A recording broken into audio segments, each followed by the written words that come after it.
Good morning, good afternoon, good evening, wherever you may be, and welcome back to Honey Badger Radio. My name is Brian. I'm here with Allison, and this is Maintaining Frame number 192, Doordash Delivery Girl Arrested, TikTok's Fave Detransitioner, and more. So we got a few things we're going to be talking about. One is an update on the situation with the DoorDash delivery girl that went viral for recording a naked man and then claiming that she was actually sexually assaulted by him. And Mm. that was like, well, we're gonna follow up on it. I covered it on the news show when it happened. I don't know, like a few weeks back, and there have been some updates. Developments.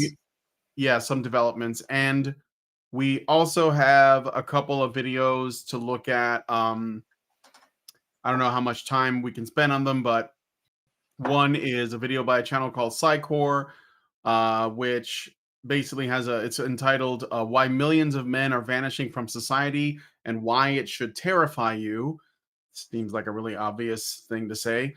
And then we have one from Queer Kiwi called TikTok's Favorite Detransitioner, where she talks about uh, a man who has decided that he is in fact a man and wants to live as a man, and why she simultaneously has no problem with it, but also has a problem with it. So those Mm. are like, yeah, and those are our topics that we're going to be Yeah. covering today. So Okay. All right. So if you would like to send us a message at any point throughout the show, you can do so at feedthebadger.com/justthetip. Very best way for you to send us a tip and a message with that tip if you so desire, because we get the full benefit of the funds and you don't have to send your comment through YouTube's infinite comment labyrinth of mystery and yep. hope that it pops out the other end. Hope that it meets a mythic, archetypal feminine weaver figure that will give you a thread. Okay. And if you would like to support the show, you can go to feedthebadger.com/support. Thank you very much to everybody who does support, because you make this possible 100%. And if you want to join our very generous supporters, please go to feedthebadger.com/support and do that. So those are the things to keep in mind. We also have a community at badgernation.online if you would like to chat with us or chat with other people who are involved in this. So that's badgernation.online. And let's get into the things. Let's All right. get in. So Start without any further ado. yes, without any further ado, so we have a follow up for the DoorDash situation. DoorDash delivery girl, you guys might remember. I have a clip here. Here's a little bit it's from October 20th, so about a month ago. This happened. This woman was making a delivery. She found a man naked. I hope that's blurred, because otherwise we're going to be screwed in YouTube. Hey guys, Oh my gosh! DoorDash just deactivated me 2 days after I reported my sexual. What is it? What? Oh, I just realized you have shaved off your mustache. Oh yeah, right. Yeah, it was bothering me. I'll let it grow Oh, back okay. in, but maybe a little bit more controlled.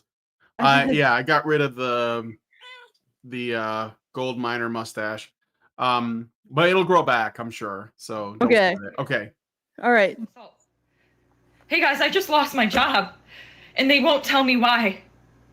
They're supposed to send an email immediately after deactivation, providing you the reason why and a link to appeal, and they didn't. So I contacted support, and they made me sit on the phone with them for 50 minutes just to tell me that they can't tell me the reason why, and I have to just go ahead and appeal without knowing why. Yeah.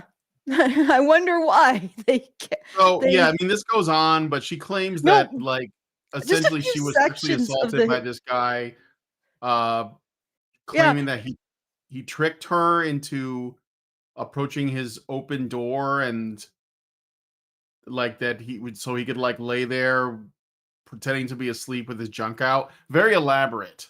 Yeah, very But elaborate, yeah, very that was the claim. constructed. Can we just have a few seconds of how absolutely batshit she sounds? Like, you go a little bit further into that video and maybe expand it. Which one? Yeah, avoid the junk, because YouTube will be like, no. No, But no, I'm not gonna. Okay, so it just says here a man named Austin orders DoorDash. He's also doxing his name, by the way. Orders DoorDash. Selects the option to have the order left at the door. Sees his door dasher. Me has a female name. Falls asleep on the couch, which he puts in quotes because men never do anything like on accident or whatever. They don't It's fall always asleep intentional accidentally. It's always evil. predatory. With his pants and underwear down to his ankles and his front door wide open in 59-degree weather. So this is what I see when I have to leave the order. And we're not going to show that because YouTube No, will I'm kill us. not. It's But okay. go about And 30 then- seconds beyond this. So like what? Like right here? Yeah, Like where yes, she's... yeah, just right there. I Like, lost my job, and that was my only way to make money to pay my bills. 3 days ago, October 12th, 2025, I was a victim of SA by a DoorDash customer while I was doing my job. SA. Okay, well, first of all, this is by no means sexual assault. This could be considered exposure if it was intentional on his part. Like it could be indecent exposure, but it is not sexual assault. So right off the bat, massive exaggeration by this individual. Okay. Well, I think they lost their job, and this is what I think is going on. She lost her job. She acted inappropriately. Maybe she thought it was funny. Maybe she couldn't pass it up as an opportunity to show something Dunk on crazy men. on social media. Yeah, like expose some guy for being a perv or whatever. But she probably didn't think anything of it, and then did not realize she overstepped a boundary, lost her job, got really upset, and now she's like, okay, I gotta be the victim of this so that I can get a payout or something. I don't think that's the timeline. I think she actually alleged sexual assault when it happened. I could be wrong, but I've heard that the timeline is that she started with the false accusation, and it is a false accusation. It is. Even if he tell. planned all this, it's still indecent exposure. He didn't touch her. Mm-hmm. Assault actually requires some form of physical contact, and there was none. Okay, but let's do a little bit more. Listen to the rest of this, or do you want me to get to the update? I mean, it's not long, right? So we could just listen and respond. Okay. Excuse me if you've already seen this. This is my 3rd time posting this. I'm not going to share it if she's going to show it again. Yeah. Letting you know right now, my account is going to be banned. So I'm going to word this as chill as so possible to avoid getting this video striked. Just so that we clarify, she filmed this man naked, uploaded it to the internet with identifying details. Okay. And then she alleged that he engaged in a criminal activity that he categorically could not have done based on her own testimony. Right. And then DoorDash found out about this and they terminated her account, or they suspended her account, and then they terminated her account. And also the police got involved. So they took her statement, and when she uploaded this video, the police investigation was pending. Okay? So they hadn't figured anything out at that point. Right. And now she's continuing to dig the hole deeper, of course, because that's what you do when you've never had reason, you've never actually experienced consequences to your actions. So let's continue. All right. October 12th, 2025, the DoorDash customer requested that their order be left at their front door. When I arrived at their front door was wide open. Their lights were on, and they were sleeping on the couch within eyesight of the front door with their pants and underwear pulled down to their ankles, and they were indecently exposed to me. At least you got it right this time. Video, and I'm not even going to be posting the video clip anymore because I'm pretty sure that's what's getting me the strikes. You think? Yeah. I'm pretty sure there are several problems with your video. Doxing. I mean, if we care about the situation for men, this could be a form of revenge porn because you found this man offensive. All right. And then you uploaded his naked body and then the nudity. You might be getting a strike because you're uploading nudity. Okay. And you're also uploading a video against presumably the consent of the person in it.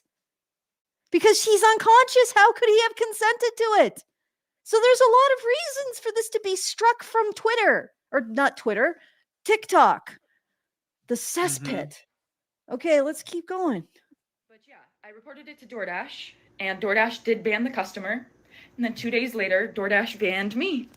Oh, okay. So let's just the timeline. Well, fired her, technically. They took her word for it.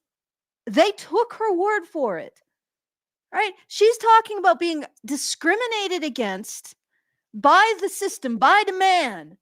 And the man first took her word for it. And then presumably they started looking into it and noticing that there was a lot of stuff that wasn't adding up. For example, I'm pretty sure Doordash has access to her GPS data and maybe even dash cams, who knows, right? But they realized something was not adding up. But their first instinct was to believe her and ban the customer. I want you to hold that in mind every time women come out with, oh, when we talk about our sexual assault, everything is against us. No, it wasn't. She immediately got what she wanted and was immediately decided on her on her side, right? Mm-hmm. But that wasn't good enough because apparently after some review, Doordash had concerns. They had some qualms. They had a few issues with the story that she was spinning. But let's continue. I appealed, and they were supposed to respond to my appeal within 7 to 10 business days. They didn't even provide me a reason for my deactivation. They're supposed to send an email. They didn't. So I contacted support, and they told me to continue with my appeal without knowing a reason why. There's an option to select, don't know why I was deactivated, and then you still have to explain yourself. So I did. And within 12 hours afterward, they had already denied my appeal. So I'm really never getting my Doordash account back. Doordash deactivated me. Doordash punished me for exposing my assaulter, and TikTok is currently punishing me for exposing my story time. And this is the only justice I'm getting because I also reported this to the police, and the police are doing nothing. And their first step, Doordash's first step, was to kick off what is looking like her victim, because of course she's a woman and her victim is a man. Well, Yeah. alleged victim, because she's just been arrested. Okay, Yes. Is that what we're gonna get to, the arrest, or do you want me to play I'm the sorry. rest of it? Oh no, spoilers. Let's yeah. I mean, it's only a Yeah. few seconds left, right? No, there's like another minute and 2 minutes almost of this video. Okay. No, let's keep going. Let's watch her dig the hole completely. But I have an update as of October 16th, 2025. But first and foremost, I just want to thank everybody for the overwhelming support and allyship that you've shown me. It's really making me feel so validated and seen and heard. Yeah, I remember arguing with these freaking allies. I was like, this Yeah, story has more holes than it's allyship. Swiss It's not cheese. allyship. Yeah. Well, this story. is the thing though. She doesn't like. She can just go to like forget like police and law and like suing companies and like losing her job. Just post on TikTok and she's probably gonna get support. She probably did. That's why when she had that freak out because she thought, oh, I lost my job, I'm gonna lose my money, but posted it online, so a bunch of people probably sent her money. I'm sure that she got plenty of support, probably got a job offer, and now she's like, oh, I guess I can just do this. And then when I face the consequences of my actions, I can go online, I can cry about it, and simps will come out of the woodwork and give me money. So I can just do this again. I mean, that's what I think anyway. Yeah, it's entirely possible that she's sitting on a pile of cash. Probably. Yep. Okay, let's all right. Let's continue. I just want to let you guys know I really appreciate the outpouring of support. So the update is, last night I was made aware, a bunch of people started commenting on my pages that Doordash made a public statement about me on their TikTok story and on their most recent Instagram post in the comment section. And I'm not going to speak too much further on details, but what I am going to say is I and the entire rest of the world found out why I lost my job at the exact same time. Okay. I didn't find out before you guys. Well, maybe this is I mean, I don't know if we can trust what she's saying, but if Doordash didn't give her a reason, I mean, that's on them. But really, that's like. But they probably didn't give her a reason because they probably needed to investigate. So, like, they probably wanted to do their due diligence because they have to protect their interests as a company. And so they were like, okay, we're gonna ban both of them, fire her for like making this into a thing because again, freedom of association, they can fire whoever they want.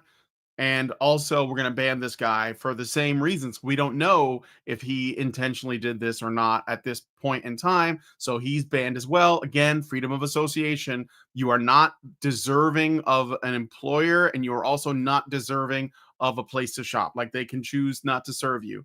And I think that that's why they were basically doing the safe thing, but she's going to she's turning it into a moral issue, a sexism issue. Of instead. course. Because that's how you do. That's how you do if you're a modern woman. Okay, let's All right. Just letting you know this right now. The people that saw their public statements and made me aware that they made those public statements knew why I lost my job before I did. Because I went and I checked. No, honestly, I think if you had searched your feelings, you would have known why you lost your job. If you had searched your feelings, no, not your feelings, because your feelings are ineffably corrupt. If you had searched what remains of your cognitive functions and gone through that day, you would have ended your contract. You would have known why you were fired. Okay, let's keep going. Public statements, and they sent me the deactivation email around the same time they released the public statements. Like, literally with you know why? You're right, Brian. They were investigating her for crime. Yeah, they were doing the right thing. They were investigating, because You're I'm right. sure that Doordash and Grubhub and Lyft and Uber Eats and all these companies, Amazon, they probably all have like situations like this that come up, and they probably are like, okay, we got to be delicate here, because if we get this wrong, this could be bad for our company. And so they just do. I think it's just a smart thing to do until you figure out what's going on. Yep. Sent me my deactivation email explaining my reason for being deactivated a whole 24 hours after they deactivated me, and a whole 24 hours after I already submitted. So she's just trying to create victimhood out of this. But again, considering what she did and the seriousness of what she just did, you're right, Brian, they're probably investigating, and they were talking with their lawyers about how to respond to this. Yes. But they couldn't let her continue to victimize other people using their service. Exactly. I think that what they did was the best thing, because well, basically it's like this. When this thing broke, we didn't really know who was to blame. A lot of people like her, well, she knows what really happened because she was there. Yes, But she does. the people who like were online exposed to this stuff and saw it, they had conclusions and they jumped to them. That this was and a lot of them were basically like saying that the man, for whatever reason, did this on purpose to her, and a lot of people were supporting it as a sexual assault, even if he did it on purpose, even if he was doing it purposefully. It's not sexual assault. It's indecent exposure at best. Exactly. Right? Yeah. At worst. So, but I mean, if you look at social media like it's a jury, then you're probably gonna be like on her side. But Doordash did the smart thing, and that was, well, we're gonna investigate, and then we'll act on that.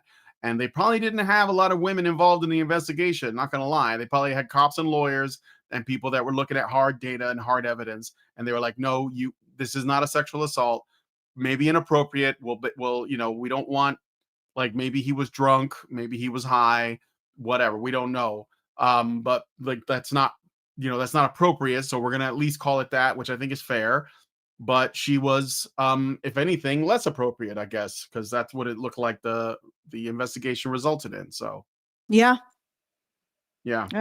Finish it off. Hours after they had already denied my appeal, they finally sent me the email explaining why they fired me. So I and the rest of the world, we all found out why I lost my job together. Oh, she's like making everybody her on her side. Yeah, we're all in this together. We're all okay, that's guys. Right. We're all in it together. Are y'all going to do time with her? Because if you just expand that screenshot there of her face and then the information beside it, go to the next one. So essentially, this is a arrest record for her, and she has been arrested for essentially disseminating material of a pornographic nature. It says in the description here, dissemination of surveillance images and unlawful surveillance. Okay, so she this charge means that he was not visible to her unless she did something to make him visible to her, which means most likely she opened the door. And I actually sent a potential, because she when she first uploaded, she apparently uploaded, according to people who saw the first upload, which is like now in the annals of internet myth, she actually videotaped herself opening the door. And there's a screenshot that I sent Brian that shows that. I think it's a sliding door or something. I don't know. Maybe it's weird, different in the South. Who knows? I got it right here. Yeah. But based on the charges, she would have had to make an effort to put herself in a position to videotape him unlawfully. So that means that she did this via opening the door. There's no other way this could be unlawful surveillance. If he was actually visible to her from a public location, I don't think that qualifies as unlawful surveillance, right? That would qualify as indecent exposure. So she had to have done something to make him visible to her. She made an active choice. And the real question is that how often does she do this? How often does this woman open the clients of Doordash's houses when they have explicitly said, leave the food? And that's the other thing. He said, leave the food on the porch, right? How often does this woman actually engage in this kind of violation of others' privacy? Like, how is this the first time? One wonders, because the first time she ever does this, she finds something that she can use to create internet fame. Like, seriously, how did she know? And it's not looking like that, he was visible from the actual porch, unless she looked through the crack. In which case, why are you like, when you're dealing with this job, you're delivering stuff. Do DoorDashers usually spend time trying to spy on the people? I think it's actually I've seen videos of like delivery people for DoorDash, Uber Eats, Amazon. They do sketchy shit. Yeah. So like I don't know if the standards for those places seem to be lower than they are for, say, UPS or FedEx or even like the US mail. Yeah. So Yeah. I mean, I've seen sketchy things. how So much- it doesn't really surprise me. This is why I don't do DoorDash. I mean, Lindsay and I don't really order in, but It's probably like I don't do healthier for you, DoorDash right? or Grubhub. What? We don't order in because there's absolutely no There's DoorDash nothing here. out there. There's nothing out there. Yeah. We just cook up our beans and rice and over the trough and just that's it. But Yep. this just the question becomes, how much shady, disreputable shit has she done before this point? Because this is Derek Workman said something I want to respond to really quick. He said, Yeah. I think it was him. Somebody said, notice no one is actually trying to get his side of the story. Well, I think that the investigation likely involved them talking Yes. to him. Yeah, And, I've heard. but like he doesn't want to be online discussing this. I think that if anything, they probably could only have concluded by talking to the man in question. But I mean, he doesn't have an internet presence, and why should he? I think that this is like actually very, sensitive topic. So I think they did get his side of the story, and I don't think it's anybody's business what that is. That they've basically gotten that done. So this is humiliating. But what she's doing is humiliating. And honestly, if this was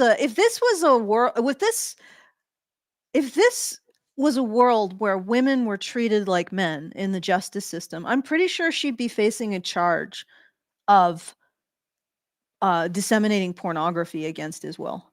Yeah, revenge porn. Yeah, revenge porn, something like that, and any kind of charges related to upskirting or illicit videotaping women for a lurid purpose, like anything like that. I'm pretty sure she'd be facing them too. As it is, she's getting a discount because she's only facing unlawful surveillance and distribution. And then, of course, Doordash, what did they do? They banned him. In fact, he probably only got redemption from this because she went to the cops a day after she posted this on the internet, as Night Cycle points out. Right? She went to the cops, and then the cops, once it got into the cops' notice, of course, they're going to take the investigation. And I've heard a rumor, I'm not sure if this is accurate, that he had a doorbell cam. And so the Yeah, it was doorbell a ring camera. They got ring it. They cam. got this the photo of her Yeah. of her from the ring camera. Where is it? Like, yeah. Yeah. So they have confirmation that she opened his door. But again, like this just raises even more questions for me. Has she done this before? And this behavior, let's be frank, it's interesting that she immediately went to sexual assault, right? They have this saying that thieves think everybody is a thief. Is this behavior a part of a pattern that she's engaged in? You know, this is sexually exploitative behavior. Like, she is a predator. Is this part of a pattern of alleged? I mean, it has to be proven, right? But if she's done this is predatory behavior. And my question is this the latest part of a pattern of predatory behavior that she's engaged in? Allegedly. I mean, it still has to be proven, right? She's arrested, which is really unusual. Let's face it. Yeah, and it is unusual. It also but maybe explains that's why. good. Maybe unusual is good. Maybe like we're starting to see some fairness. Yes. Did she have an update on being arrested? No. Okay, yeah, but you'll notice in this thread there are still idiots caping for her. Caping for her. Is like this woman probably this is like 4 minutes long. No, that's not. I don't think she's caping for her. There's a lot of women who are just tired of this shit. So okay. Just because it's a woman talking about it doesn't mean that she's caping for her. But there are a lot of men caping for her. Yeah. They are of course. stuck. They are stuck. Yeah, that's a. Hey guys, I just lost my job and they don't tell me why. Clown college. Okay. Yeah, All this right. is. I don't want to watch any of these because it might show the guy. So yeah, don't. But let's shall we move on to the? I mean, this is. Yeah. Well, karma. What do you want to move on to? Like, honest. Well, it's not even karma. It's justice. And that's probably why she didn't want to go to the cops, because she knew, like, everybody was probably telling her to. And then she got high on her own farts and her own PR. And then she went to the cops, and that's what destroyed the narrative. And yeah, if this was just like if this was a big question mark, like the guy maybe presented himself and such, they wouldn't have arrested her. Right. This means that this is very one-sided, which means that there is some evidence somewhere that she did actually put herself in a position, violate his privacy, and put herself in a position to make unlawful video of him naked. Now think about that. Yeah. Let's just reverse the genders for a second. He put himself in a position to take unlawful video of her naked. What is the internet response to that? Is it this? Yeah, I know. Well, look at Brock Turner. Yeah. Well, he didn't do anything he didn't do anything that Amy Schumer didn't admit to in stand-up comedy. Okay, let's Cardi B. Or Cardi B. Or Katy Perry. Although I don't know if Katy Perry, yeah. Or stuff that people have actually done, like Jenny McCarthy. All right, but anyway. So what do you want to do next? Do you want to do the why millions of men are vanishing? Sure. Did you get like the best possible? Yeah, I got some time codes. Yeah. It's actually not that disagreeable. There's some things I'm not crazy about, but yeah, we can go over the things you're not crazy about if you like. Sure. I guess I got like 5 time codes. Let's just get Yeah. I mean, we can get through them pretty quick, just so you All guys can right. get the sense of the video. So, okay, It's just a little from. bit of a warning. This is like the animation is AI. So, Mhm. if you hate that stuff, then just listen and don't look. There's nothing to see really. We There's no like probably should charts or give him a graphs or shout out anything. too, right? It's Yeah, shout out to the Psycor for making the video. I mean, I think ultimately it's a good video. There's some things, like I said, I have some nitpicks, but ultimately I think it's a good video, and I think that it's there's a lot more of these coming out. So men's rights act minute. autistic men's rights activist nitpick video, news at 11. I yeah, get I you're mean, not autistic. I'm not tisming. It's just like, No, I'm just look, don't worry. I'm not going to say anything yet. I'll say it later. American Okay. men in their prime working years have vanished from the workforce, not fired, not laid off. They just stopped showing up. And what's happening because of it should concern us all. This isn't about a few guys taking a break or early retirement. This is a mass exodus happening in real time. These men aren't protesting in the streets or making demands. They're doing something far more powerful. They're quietly subtracting themselves from the social math. And now, after decades of ignoring them, society is finally starting to panic. Because when millions of men disappear, the consequences don't stay invisible for long. Oh no, they don't.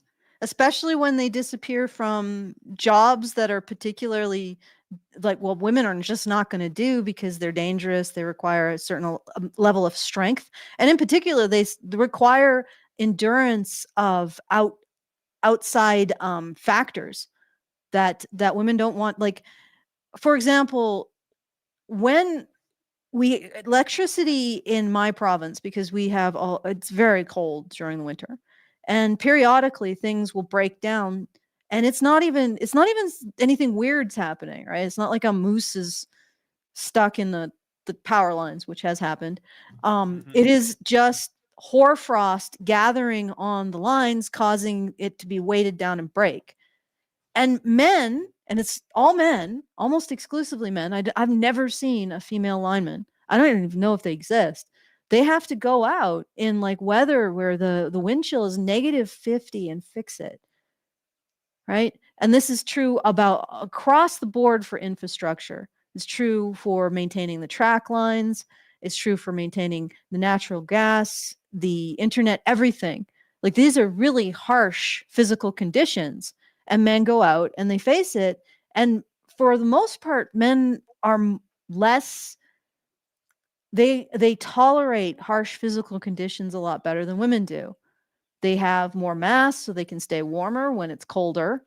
And, they have a thicker skin, they have more muscle mass. So they have a more robust constitution. And women don't want to go in these jobs because to women, they don't have enough of a surcharge, enough of like an increase in the amount that you get paid that justifies the sheer level of discomfort. Whereas men are more, I don't want to say they should be more conditioned or they're more exposable, but they just naturally have a stronger constitution. So the level of discomfort is less extreme to them than it is to a woman.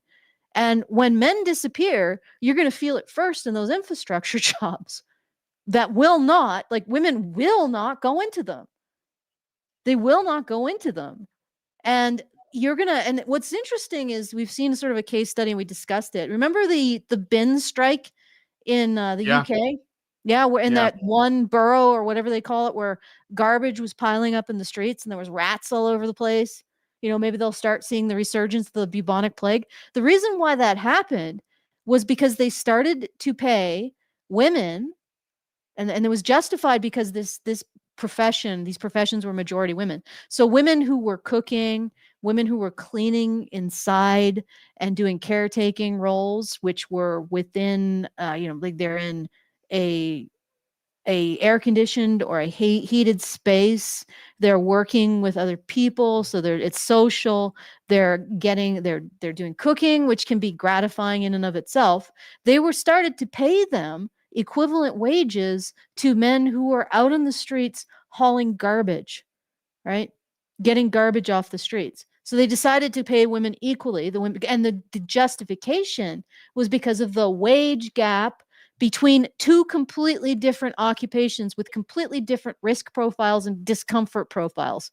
right? One is outdoors, one is indoors. And they said, well, the indoors one is majority women and they're not making as much as the outdoors one, which is majority male. So that must be sexism, herpaderp. So we're going to go pay the women the same amount. And the men were like, they stopped being able to have the money to pay the men, and the men went on strike.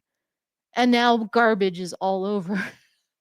And that's the issue. It's not just that women won't take these jobs. It's also that our society has convinced itself that the disparity in pay between a man who has to work a difficult job in the elements is sexism.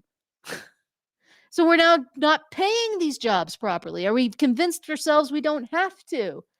And yeah, this quiet quitting is going to be hit there first, because you got the two pressures. Men are leaving, and the places where you're going to feel that most is those occupations that most rely on the type of labor that men represent. And then those occupations that most rely on the type of labor that men represent are in the political crosshairs of the wage gap people who want to reduce the wages offered men in these positions because they're majority, for no other reason than they're majority male and they're female majority occupations that earn less. It's absolute insanity, squeezing from both fronts. And people or men in these occupations are already signing the alarm that there aren't enough new young male applicants into the infrastructure jobs to continue to maintain them with the same level, well, the level that's required to maintain modern civilization. So 100% this is being felt, but you'll never hear it in like a New York Times article or a Guardian article. Okay, I'm done my rant. All right. So now, okay, next time code. Or I Possible to can ignore. Section 2, the root causes. Why is this happening? So why is this great withdrawal happening right now? It wasn't one single thing, but a perfect storm created by three powerful forces hitting all at once: a massive economic shift, a jarring cultural whiplash, and a devastating psychological toll. All right, I'm just pausing it there. He's going to go into those things in a second, and we can decide if we agree or not. First, the economic tsunami. For most of the 20th century, a guy could graduate high school, get a union job at the local factory or in a skilled trade, and be pretty confident he could have a stable career and support a family. That deal has been taken apart piece by piece. The collapse of manufacturing from automation and outsourcing was a body blow to traditional male jobs. And these weren't just jobs, they were identities. They gave men respect and a steady paycheck. So what replaced them? For men without a college degree, the new jobs are often in the service sector or the gig economy, unstable, lower paying, and with few if any benefits.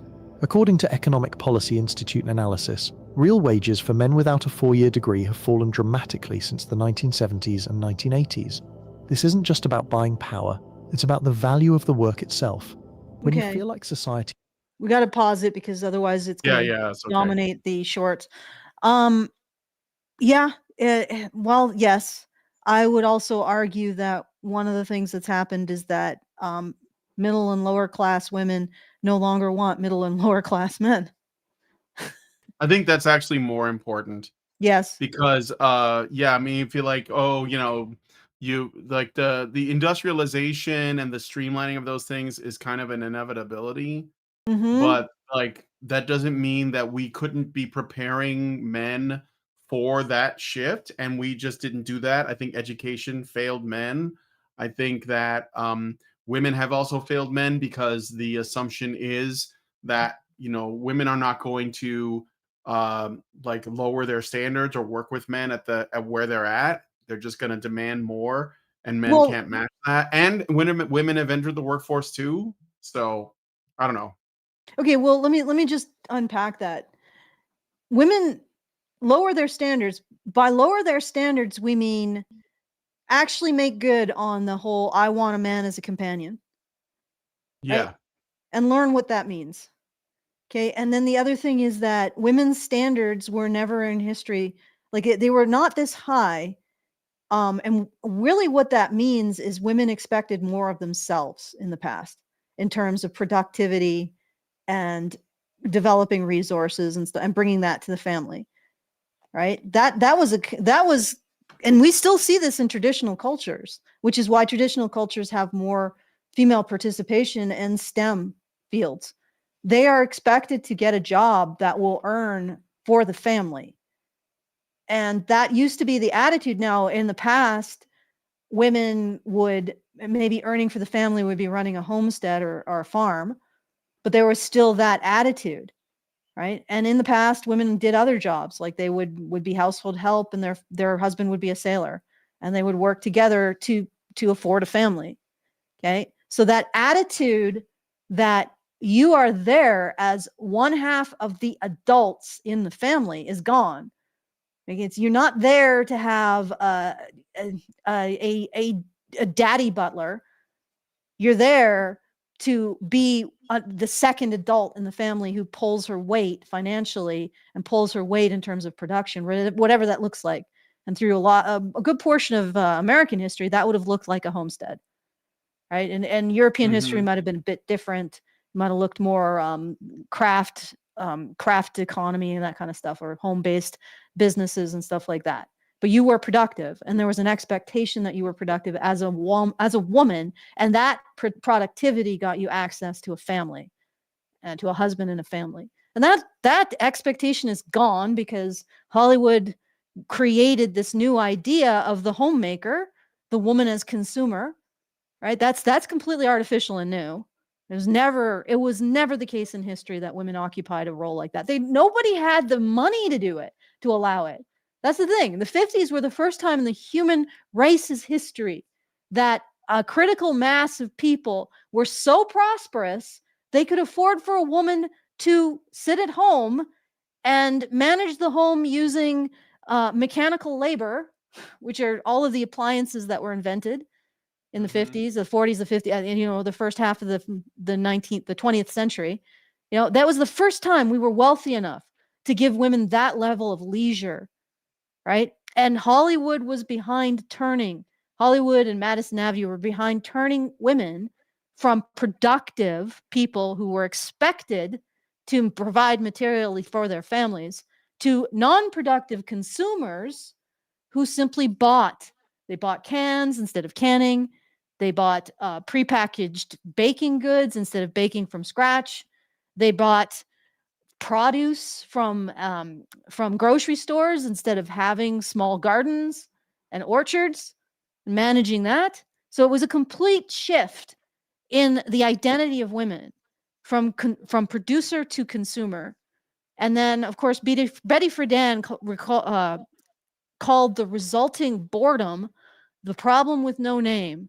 And then we were off to the races with feminism, like probably the most toxic iteration thereof, where the women blamed men for being bored. Okay, but again, like, women were never supposed to just add nothing to a relationship and nothing to a family. That was never the case in human history, except for a artificial modernist blip in the 1950s that was supported by, a bunch of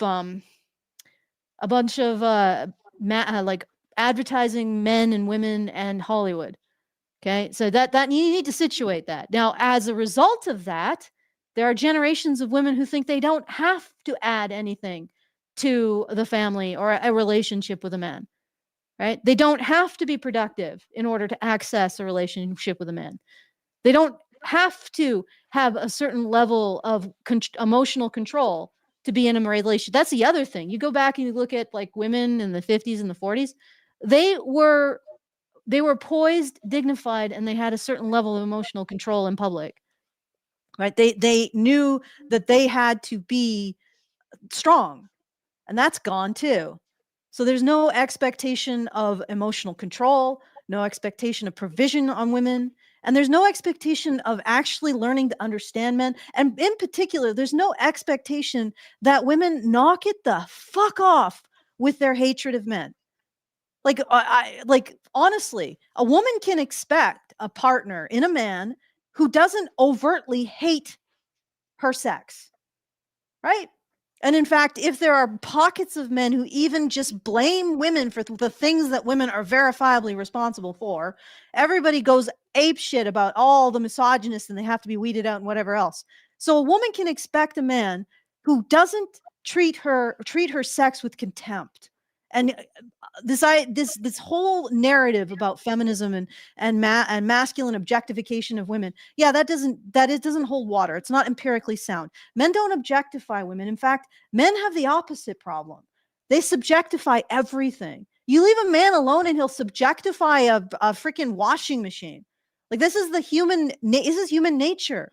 We don't have a tendency towards reading people as objects. We have a tendency towards reading objects as people. That's almost like instinctive for us. So this whole feminist narrative around objectification, unscientifically sound, balderdash. So no, Yeah. a woman the men can have that contempt for women. So a woman can expect a man not to have overt contempt for her. And yet, can a man expect the same?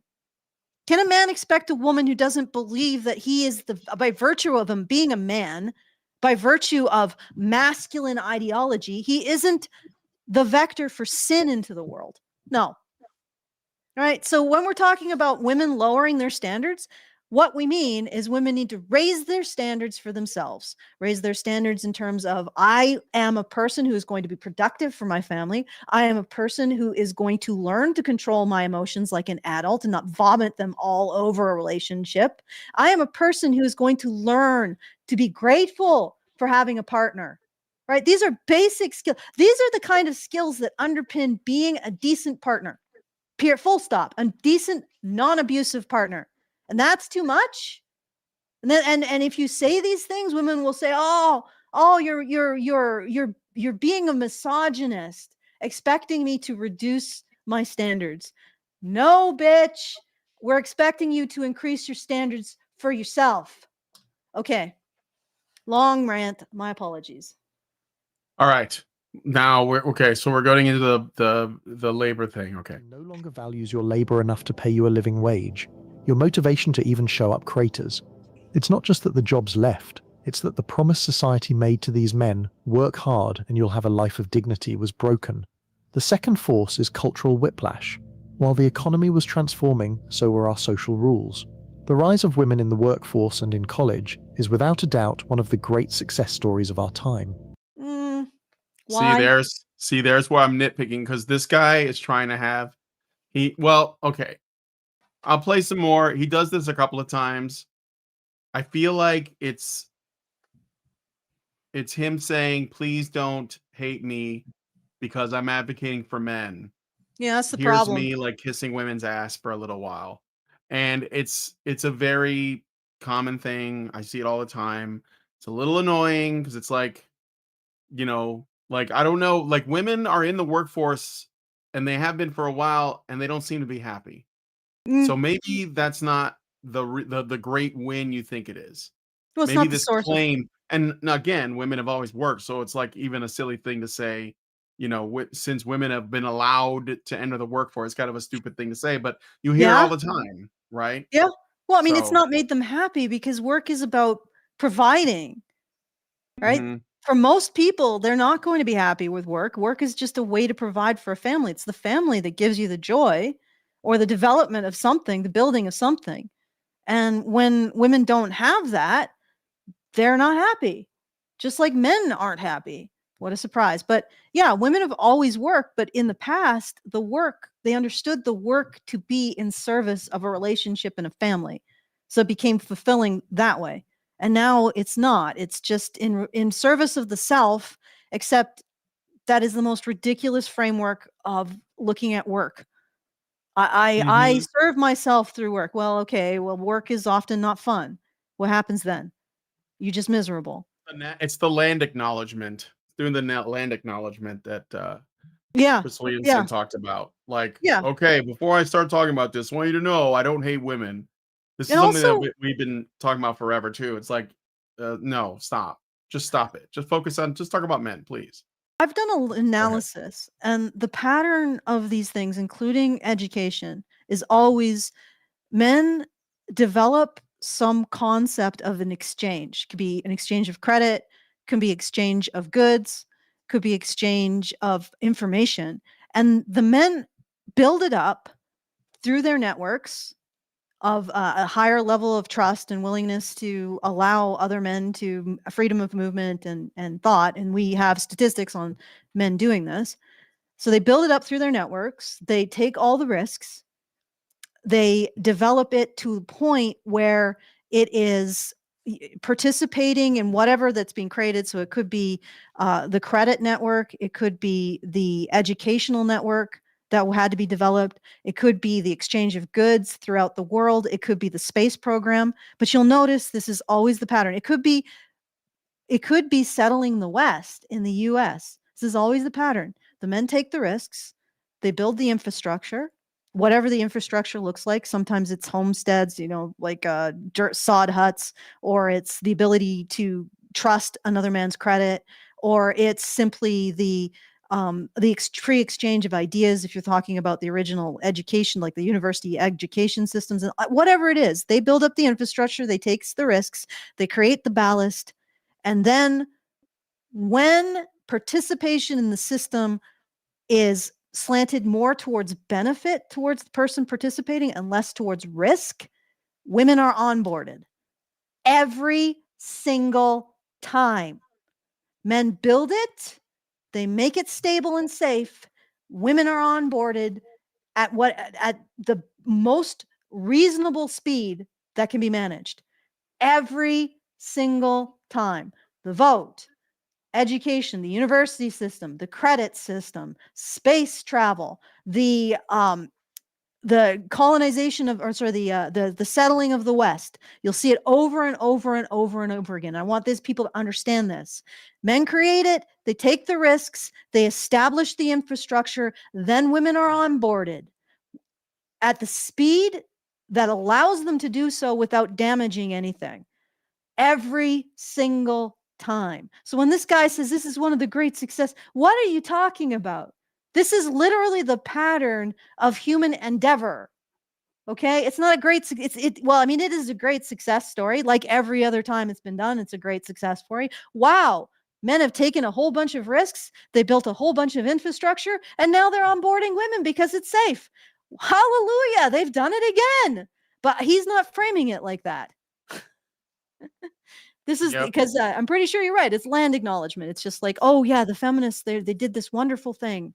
We got to acknowledge it again. Wow, that was a great move towards equality. Now we just need to do another balancing move for equality. You guys like equality. You was talking about it for 50 years, right? Let's do some more equality. I think that this would be like this. It's the reason why it annoys me is because the feminists don't care about equality. It's a lie. Like, why are you going along with this lie? Equality itself is a lie.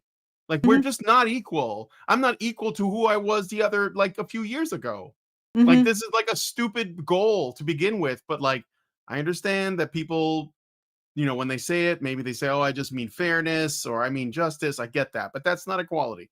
And that's the problem, is the language is all fucked up, and it's putting people in a position where they have to work with these ideas in this way. And I just think that I get what equality you're saying. as a concept is folly, because you end up trapped in this endless cycle, this endless dialectic of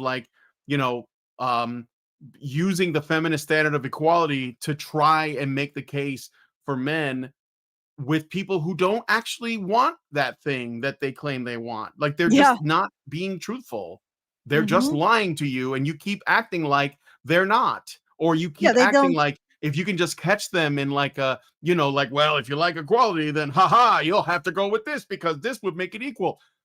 They're not going to listen. They're not going to, oh my God, you're right. I was wrong about that. That isn't equal. We're going to address that right away. They're not going to.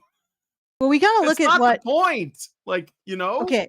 Well, I mean, holding the opposing party to their own standards is good practices, though, for debate. For just exposing things, sure. Yeah, but I'm just saying, and we also don't do it thinking it's not a winning strategy, is what I'm saying. Okay, so there's the different kinds of equality. Like, we've never attempted to have equality when it comes to the judicial response to men and women, right? And I would like to have that. I know that might never be possible, but it would be something that's worth striving for.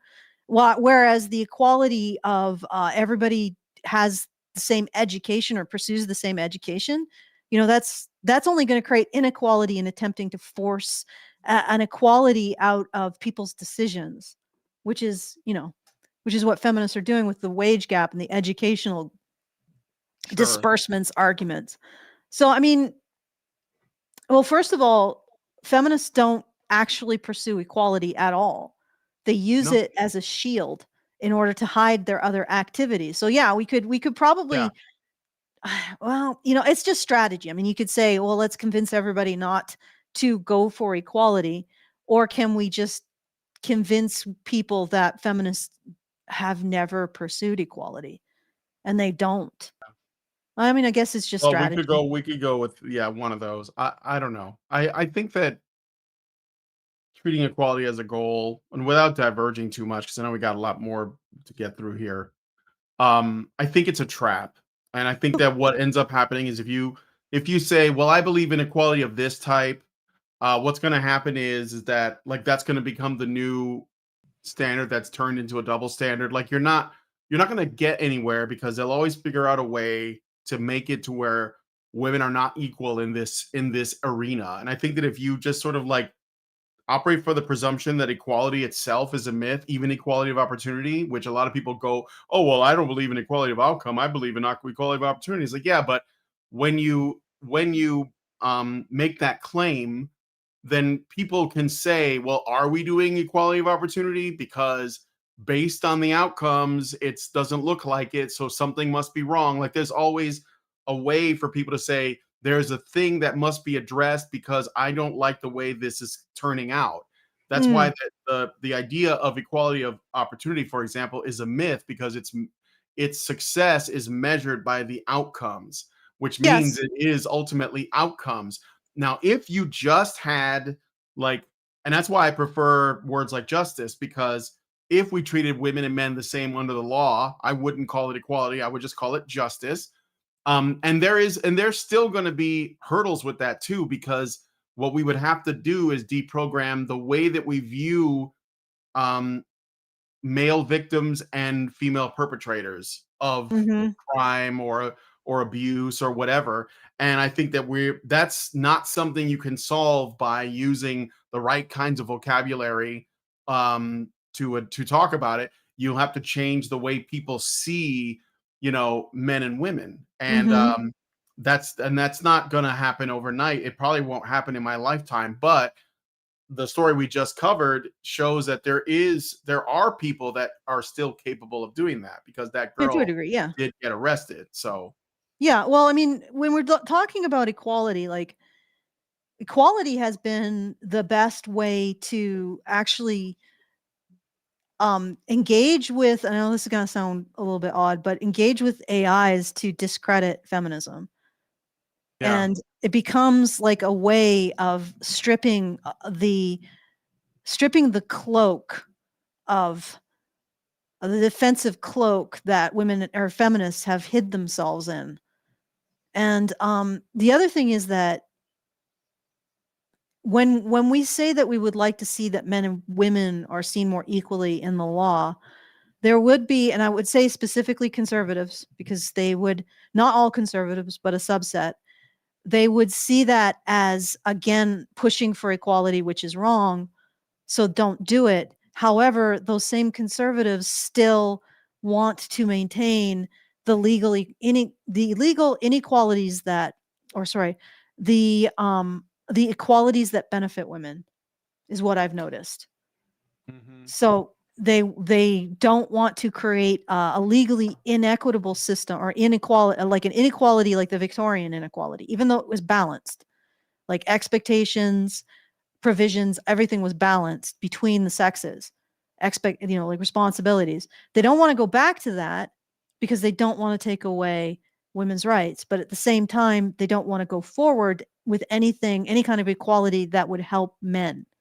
But having said that, I will give like the right and conservatives big props, because they are pushing shared parenting finally. It used to be that conservative states had less of it, but now it seems to be that they're embracing it and that is a function of equality. They're embracing it as fairness and I suppose justice. Maybe it's not a function of equality. Maybe it's just a function of justice. But also, it reduces divorce and makes everybody happy. Everybody, like even women in a shared custody situation, like a jurisdiction that applies shared custody, even women are happier. Go figure, huh? Okay, but anyway, we should probably finish this, right? Yeah. Okay. But this rapid change left a lot of men disoriented. The traditional male role of sole provider, which anchored male identity for centuries, Again, has been no, it shaken. did not anchor. That's not true. That's not That's true. not Again, true. yeah. It was not a thing. It was not a thing. It was a thing very briefly. It's been a thing in a few eras of time, like maybe Victorian era. There was a point, but But only like in the upper class, though. only Like in the that's upper class or the upper yeah. middle class, and only in times of great prosperity has this been a thing. And the Yes. problem is, if we're not in a time of great prosperity anymore, and women don't want to go back to their traditional role as one half of the adult couple in a family. I mean, really, that you could look at it that way. Women got a taste of complete indolence in the 50s. They went from a 12-hour a day, 6-day a week job, which was homesteading or the household, to a 3-hour a day, 5-day a week job, which is a homemaking with all of the modern appliances. And then they went through a wave of, we're bored, give us jobs, give us education. And they got that. But the jobs and the education they got were the ones that were more desirable, which they locked the lower class men out of. And even lower class women locked lower class men out of. They got the more desirable jobs, the ones in air conditioned offices, the ones who are more creative or more sanitary or more thinky, the ones that brought prestige. So they got all those jobs. And now we're heading into a time where a lot of jobs are disappearing. A lot of the economy is not doing too well. So we're swinging back to two partner necessity, right? And women haven't scaled their expectations according to the reality that exists today, which is you're not going to get a guy who earns more, right? This is in the past, this was the case too. Good providers were great, but a woman had to provide for herself as well. Right? Even in the hunter-gatherer, they were still gatherers, friends. They still had to provide for themselves. And women don't want to go back to that. They don't want to go back to being one half of the adult couple in a relationship. That's what I see. They want to continue to do the singleton thing, which is very expensive, right? It's even more expensive when they want to be single mothers. A single woman doesn't add as much to the tax base, but a single mother actively drains the tax base. So they don't want to do that because, they want to have this particular lifestyle, but the society that is underwriting that particular lifestyle is no longer rich enough to do so. And they're balking at going back to the responsible, traditional role of provider, stoic provider. I'm going to say it. Women in the past, they were stoic providers. They were expected to control their emotions. They weren't expected to fly off the handle and be lunatics. Might end up going to an insane asylum for hysteria if they did. They were expected to have their level of stoicism. They were expected to provide. They were expected to protect. They were expected to have all of these standards and virtues. And they were expected to, uphold a certain level of virtuous behavior. This was adulthood in the past. And now we are returning to that because we can no longer afford to have one half of the human race take and not give. And women are having trouble with that. Okay, but that's just going to keep, like, the world's just going to keep grinding down, getting harder. And soon the economy will no longer be able to underwrite women's singledom choices.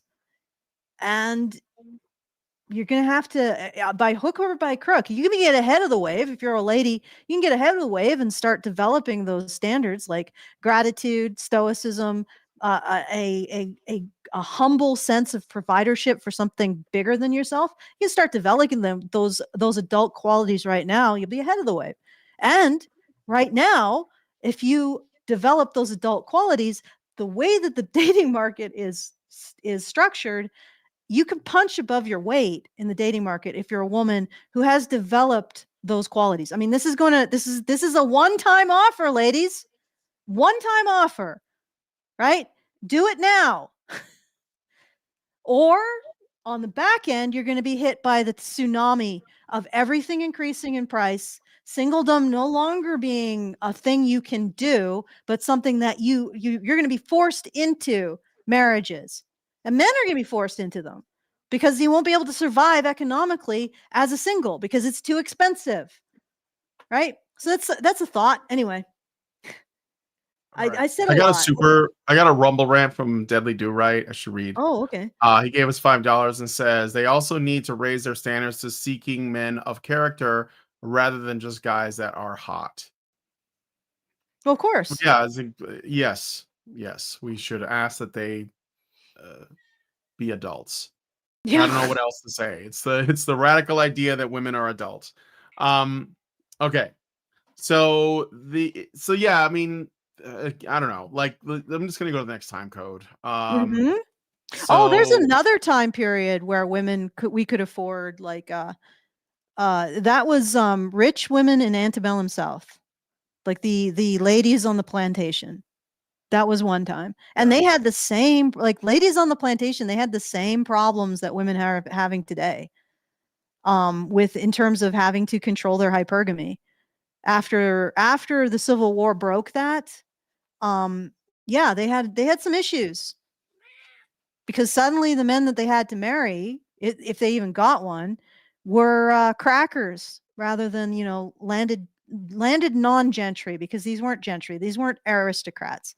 They just happened to be in a position where they got something.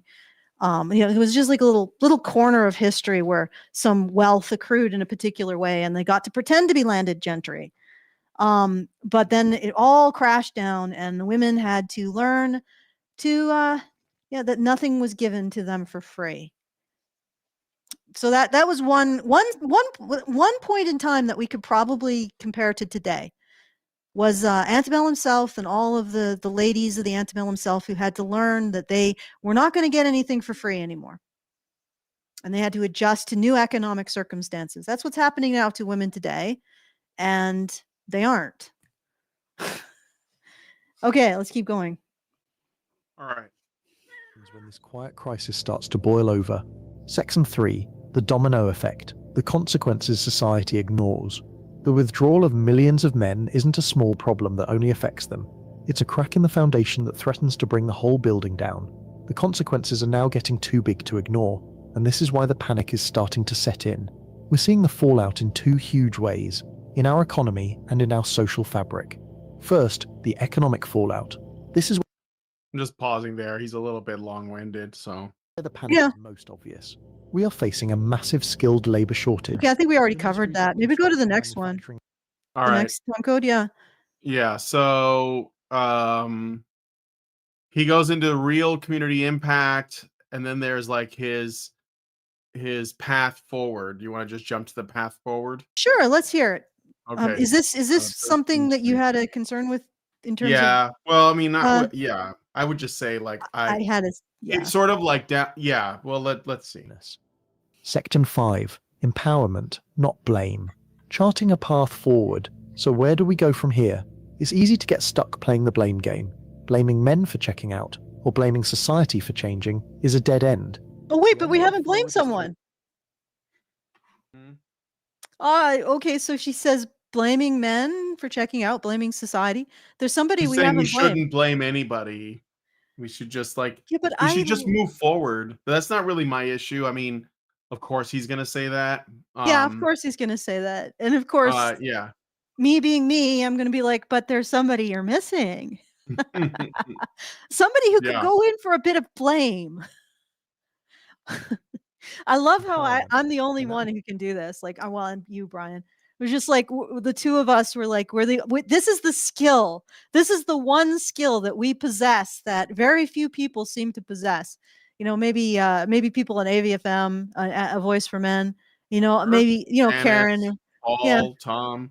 Yeah, yeah. Hannah, Mike, Janice, yeah, yeah, Lauren. yeah. We're like the mystery men Yeah, with this one mutant skill. And what is that one mutant skill that nobody on this planet possesses? I yeah, blame exactly. women. And I am perfectly happy blaming women, and I think we should blame women until we are as comfortable blaming women as we are men. There we go. My great Mhm. mutant skill. I don't shoot lasers from my eyes. I just blame women. Okay. All right. Means we have to radically rethink our approach to masculinity, education, and work. First, we absolutely must fix the education and skills gap. Okay, The here's the constant thing. message that a Okay, this is always treating the symptoms. How about this? Why don't we root out this ideologically dogma, like this supremacist dogma that has absolutely no empirical foundation?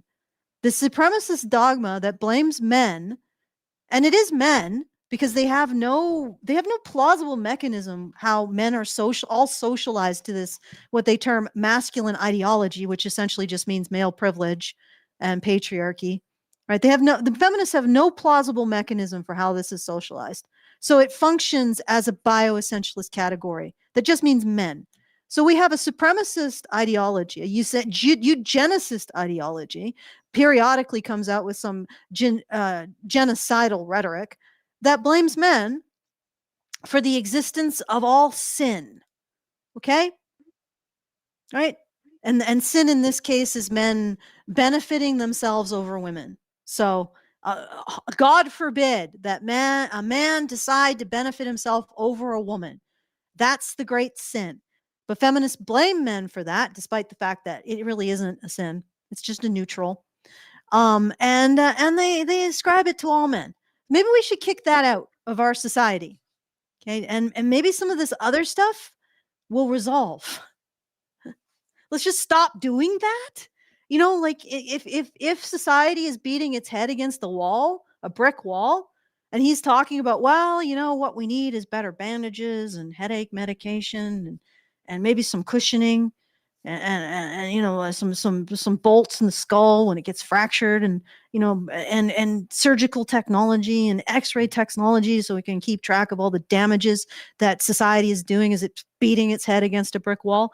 And I'm like, have you considered no longer beating your head against a brick wall? Huh? It's a thought. Okay. All right, let's play some more. degree is the only ticket to success has failed millions of young men.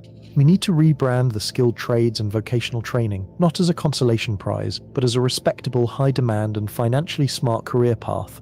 That means bringing back shop class. All right, let me stop there for a second. Yeah, I know that you already addressed the fact that this is trying to just talk about the symptoms. I think that it's not really going to be hard to sell the trades to men. I think it's going to be hard to sell the trades as a viable career choice for that women will not mind their men like being involved with, right? So you have to make, because the problem is that women's status seeking behavior is the reason why the trades are like not seen as respectable. So he says make them respectable again. Yeah, but for who? For men or for women? What are we talking about here? I mean, obviously it's for women, right? Because if a man says, well, I'm on Wall Street, a woman's like, oh yeah, that's great, right? Even if that's like, you know, like, I don't know, let's say unscrupulous practices are happening. It doesn't matter. That's a high status job. I'm a lawyer, high status. I'm a doctor, high status, right? I like those things. But if you say I'm a plumber or I'm an electrician or I'm working sanitation, that's less. I mean, even if it makes just as much or even more money, it doesn't matter because it's not high status. So I think that when you say we have to make these appealing, that you have to be specific. You have to say we need to make them appealing to women, but not to do the job, but to be fine with a man that does, because women are not going to do those jobs. And frankly, I don't think they should be doing those jobs. I think that there are jobs that, you know, the average woman probably can't do. Like you were talking about those people that go out into the super, 50 below temperatures to fix the lines. There's no women there. It's probably for a reason. And I think if a woman was Mhm. there, it probably could make it harder for them to do their job. Just like women in the military, it probably make it like she'd probably get guys killed. Mhm. So yeah, maybe not. I mean, that's what I mean by like my issues with equality, right? Well, why aren't women doing the hard jobs? Well, maybe they shouldn't be.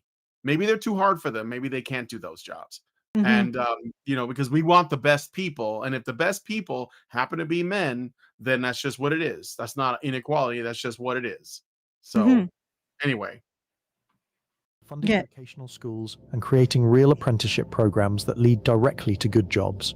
Germany's dual education system, which combines classroom learning with paid apprenticeships, has youth unemployment rates far below ours. there's a classroom of vampires. Like this AI stuff is really like, I mean, it's impressive, but it's also a little bit weird. We can learn from that, investing in the skills our economy is screaming for. Welding, plumbing, electrical work, advanced manufacturing, HVAC. It gives men a straight Okay, line to a this is stable career and a So again, when go back to what I was saying. See, like they're saying, well, look, there's all these jobs that men, that like they're basically just waiting for men to take them. Why aren't men taking them? Because why do men invest in career? Why do they get a job? Like I mean like a job that's going to be involve a lot of training and a lot of work, you know? Like a lot of men only do that because they're looking to attract a mate. So Mhm. if they don't think the women are worth it, then why wouldn't they just do like, some job that they don't have to like put too much into, work too hard at, just collect a paycheck and then like, pay for your own lifestyle, which of Yeah. course men can live with very little. So again, you're not asking the question. Mhm. And the I other don't know. thing is that going into the trades is fine, but it's also not gonna really solve the problem, which is we don't like, I was talking about how men come together and they use these kind of cooperative networks that they create to construct, like even the Knights Templar, they created like a network of pilgrims and protected them while they went to like on their pilgrimages, right? They create these networks. They use their cooperative relationship, which is now we see this in statistics on men's behavior, their tolerance for freedom of speech, their tolerance for each other's autonomy and that kind of stuff, and women's relative intolerance for that. Well, that is an incubator for new forms of exchange. And then the men build these new forms of exchange and they underpin, like this process underpins a healthy economy. So when you're saying, well, we'll just put all men into the infrastructure jobs. Yeah, but wait, men being in business and more professional, I don't want to say professional, but more thinky occupations enabled us to Mhm. have things like the internet, like binary data transmission, like credit card networks, right? If we pull back from men's education in these more abstract fields, we're basically saying we don't want to have, we're just giving up on the economic prosperity that these men create through this process that I described earlier, like the process of men constructing these cooperative networks, dealing with all the risks, like settling the West, the space program, the credit networks, the university system, creating these things, stabilizing them, taking the risks, engaging in the cooperative activities, stabilizing them, and then these things provide so much economically to us. So we're going to just decide to stop doing that? Like that's I mean, it's not really a criticism of what he's saying. It's just like it's an extension, if that makes sense. Like, Mhm. yes, men should be encouraged to go more into the trades. They always were. What's stopping them now is that women have been encouraged and women are fast tracked, right? And women don't provide the same labor benefits that men do in the trades and in the infrastructure. They just don't. And and it turns men off to it would turn anyone off to watch a group that your bio group that you're not a part of getting fast tracked in a profession that you want to be in, or giving special privileges in a profession that you want to excel at. So we got to deal with that. It's not just directing young men to trades and infrastructure. It's also recognizing that artificially boosting women who are going into the same fields is extremely off-putting and is going to reduce men's participation overall. And then the other thing is that this is only a stopgap measure. We got to get men back where they do their best work, which is in cooperative groups, establishing completely new things, resolving their risks, stabilizing them, adding them to the economy, right? And these little things these endeavors that men incubate that end up being gigantic. Okay. Yeah.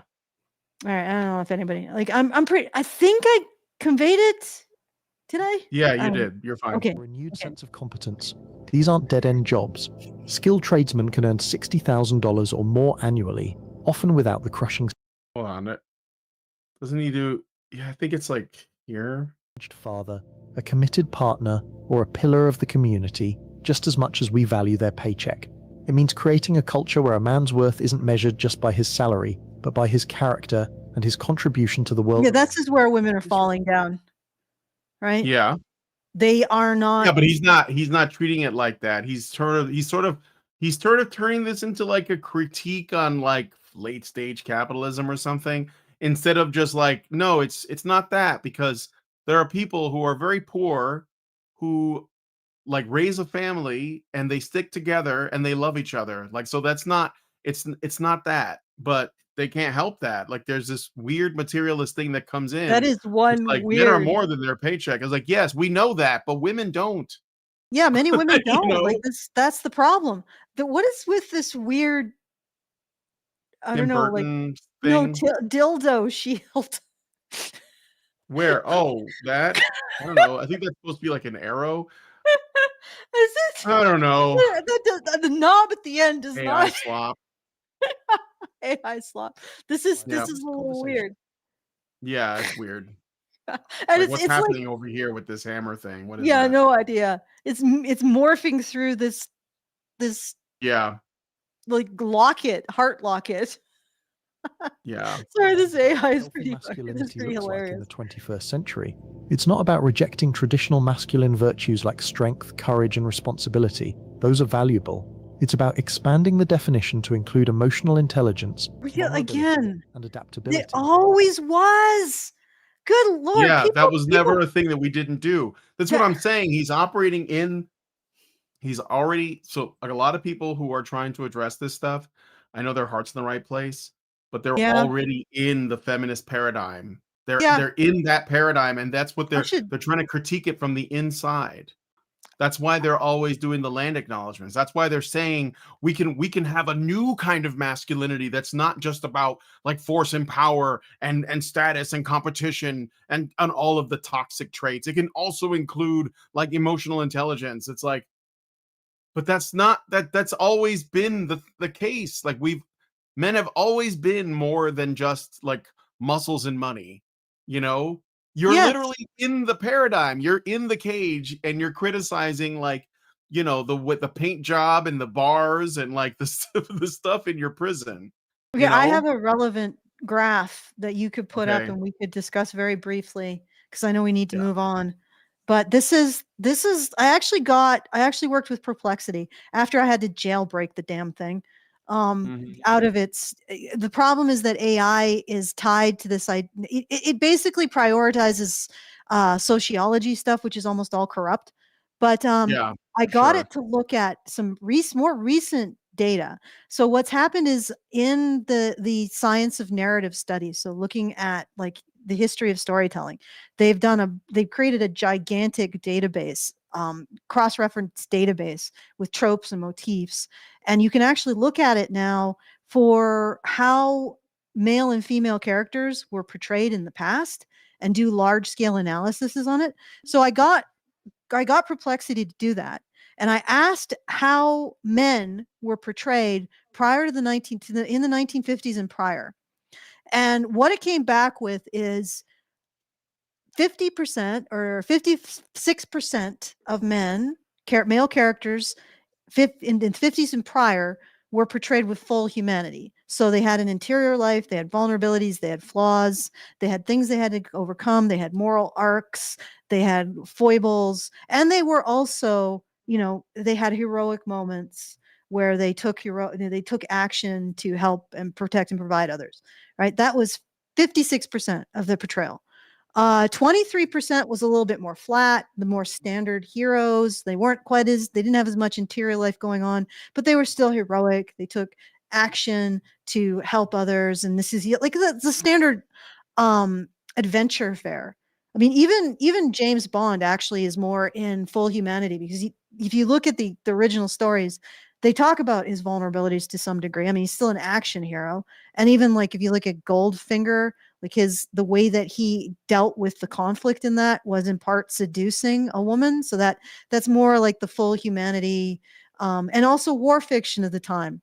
Lots of exploration of the interior lives of soldiers and how they dealt with pain and violence and everything that went on. So yeah, prior in the 50s and prior, definitely depictions of fully human male characters with vulnerabilities and strengths. And then, about 23% was more the flatter, more like Dudley Do Right, perfect hero kind of thing.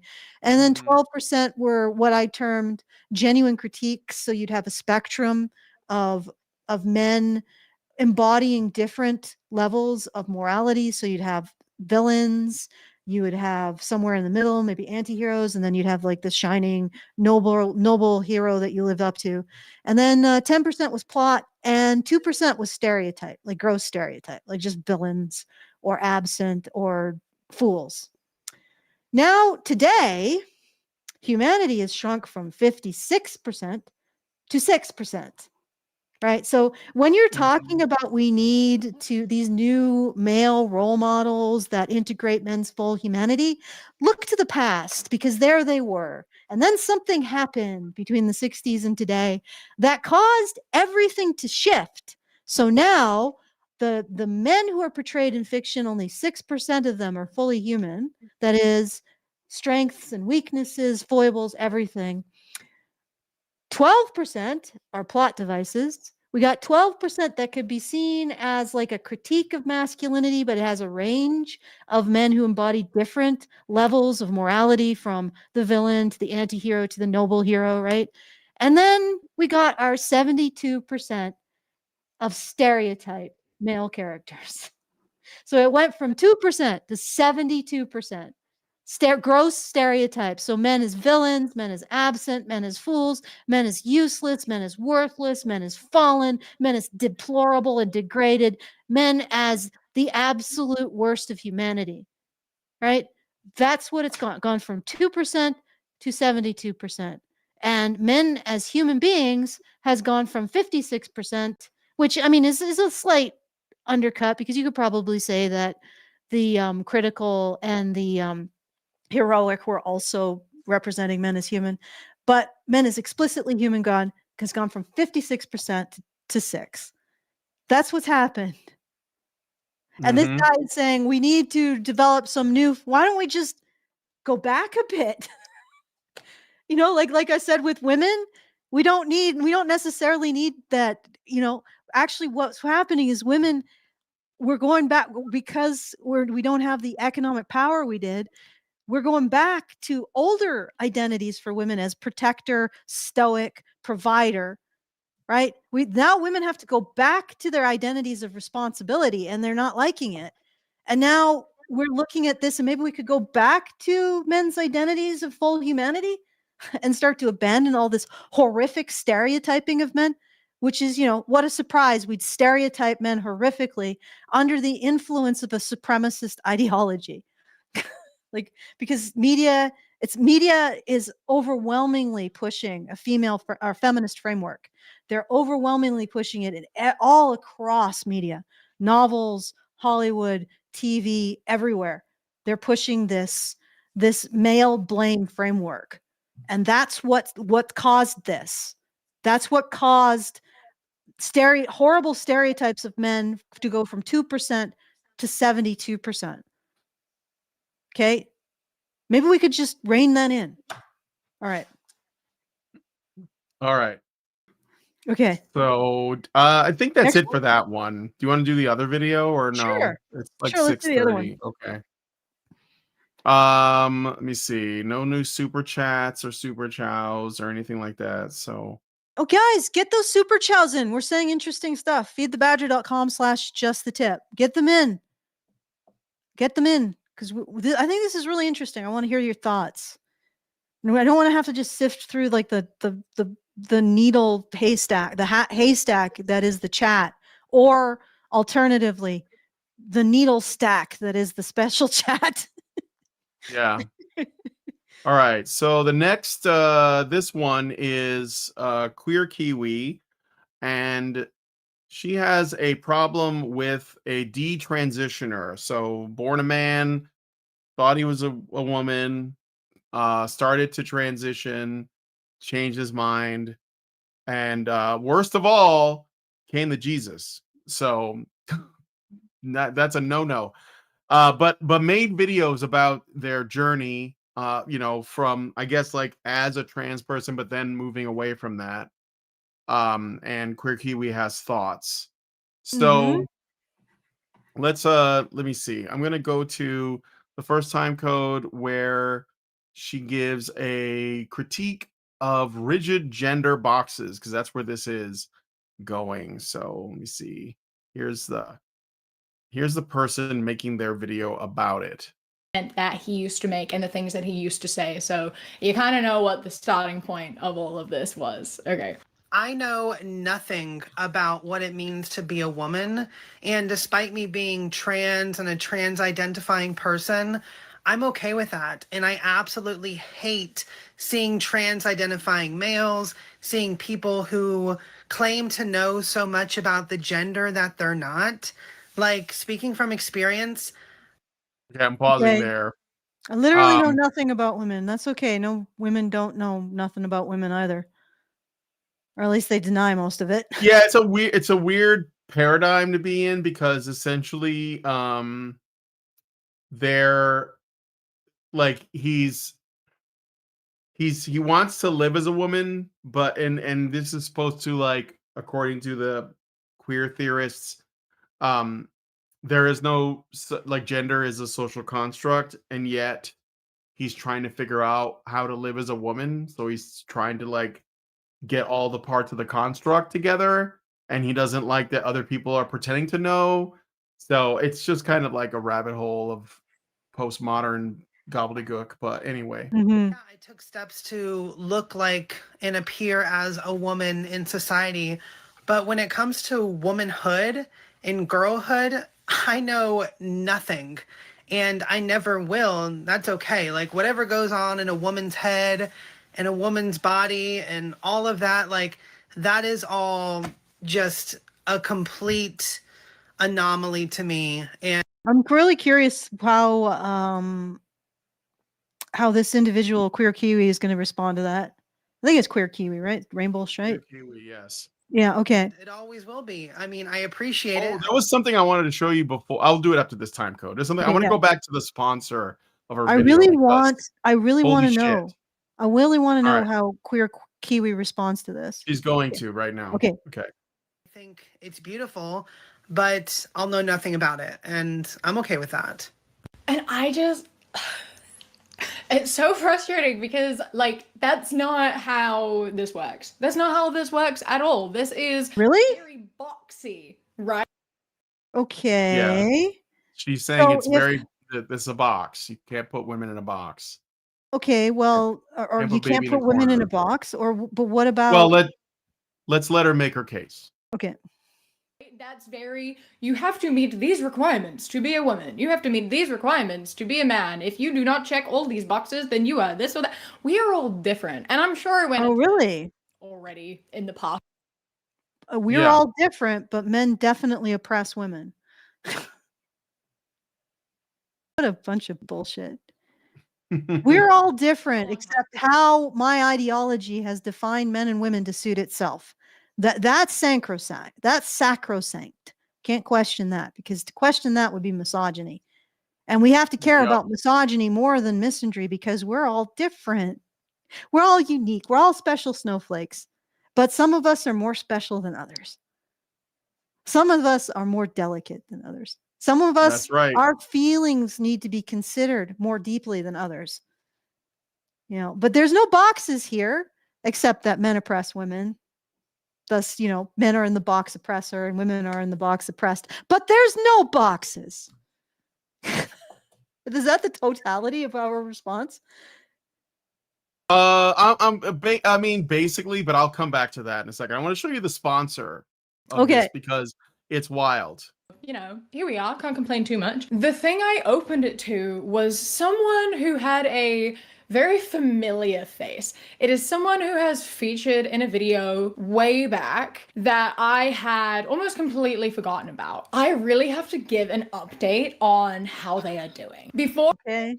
So basically, this is I guess she did a response video to this detransitioner in the past. And where's the sponsorship? All right, here we go. Here's the sponsor. I do get into it, I wanted to let you all know that today I have partnered up with my friends at Belisar to send Oh out no. vibrators and gift cards. Oh to no. everyone who Every signs up to single my giveaway Okay. using the link.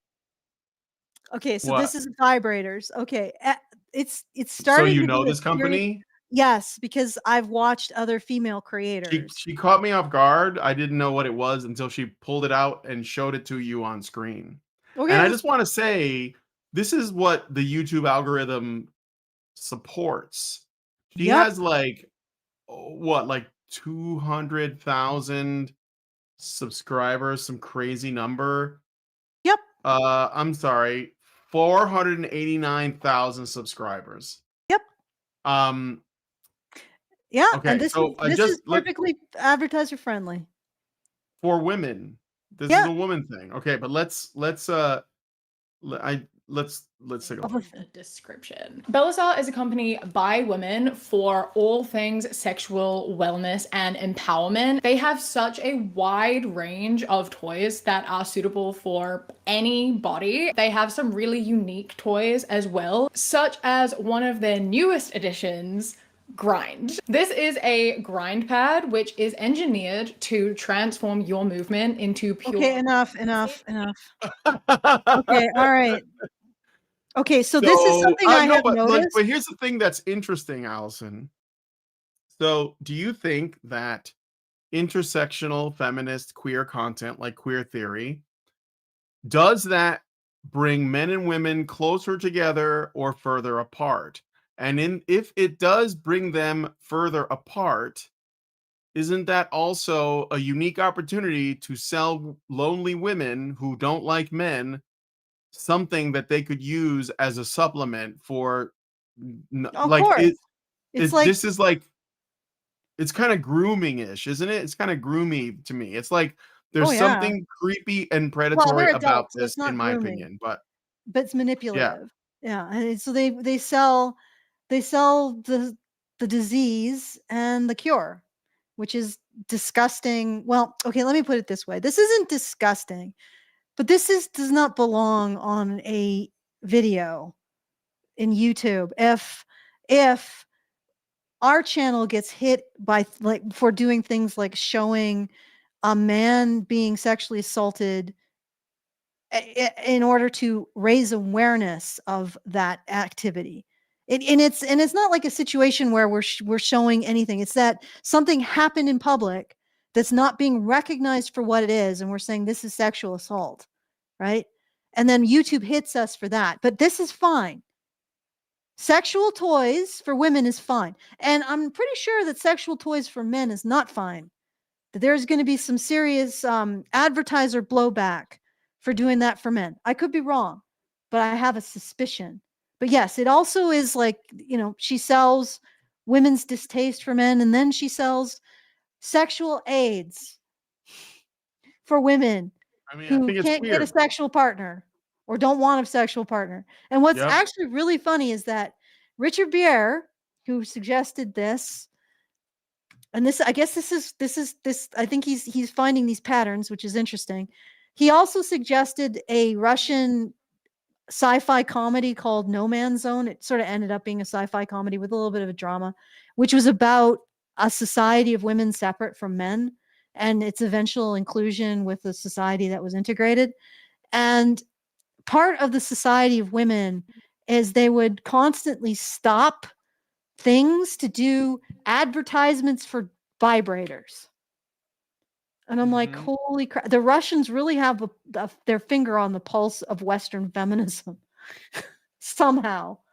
Yeah. I'm pretty sure that people are going to accuse me of being like a Russian plant now. I'm not. Um, I shouldn't have even said that because now people are going to be like, that's proof. She's denied it. But yeah, that's that I find that so hilarious because they got that 100% accurate. Well, they got a lot 100% accurate. But this persistent, like they would be mind wiping someone as a punishment for being antisocial, and the person being mind wiped, and then they would like show their hallucinations as like entertainment, and then the person being mind wiped would stop and be like, and this is the Lily of the Valley 2000, which is coming out in blah blah blah blah blah. It was really, but yeah, this is embarrassing. Like once you're selling vibrators, I think your content is a joke. And this is not appropriate content for anything serious.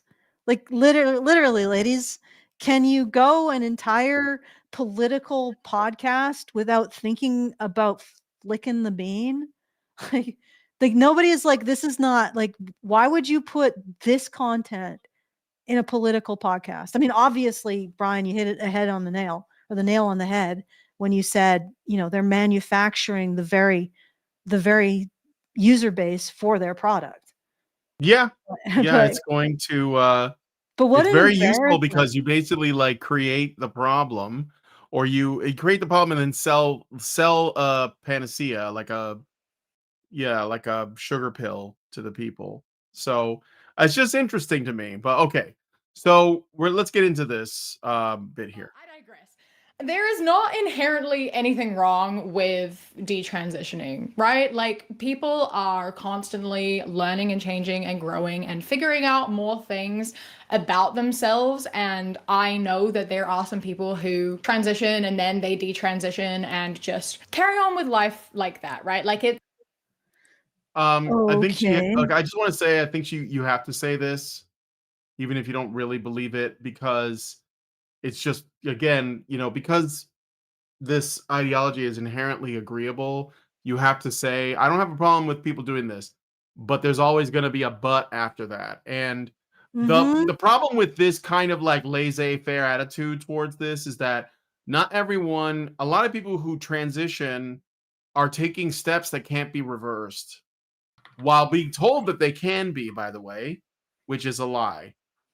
And so, but the thing is, this person who, so the people like Queer Kiwi that recommend these drastic steps, they don't ever have to take responsibility for people making decisions based on their claims. So they Yep. never live with the consequences of that. Instead, they just get to say, "Well, I'm okay with you detransitioning." And we're talking about, there's people who have like done irreversible things to themselves, and Mhm. they're like, I regret this. And people like this will be like, well, I don't have a problem with you doing that, just don't go selling it to everybody else. And this is like what she's going to say. I'm sorry for burying the lead there, but anyway.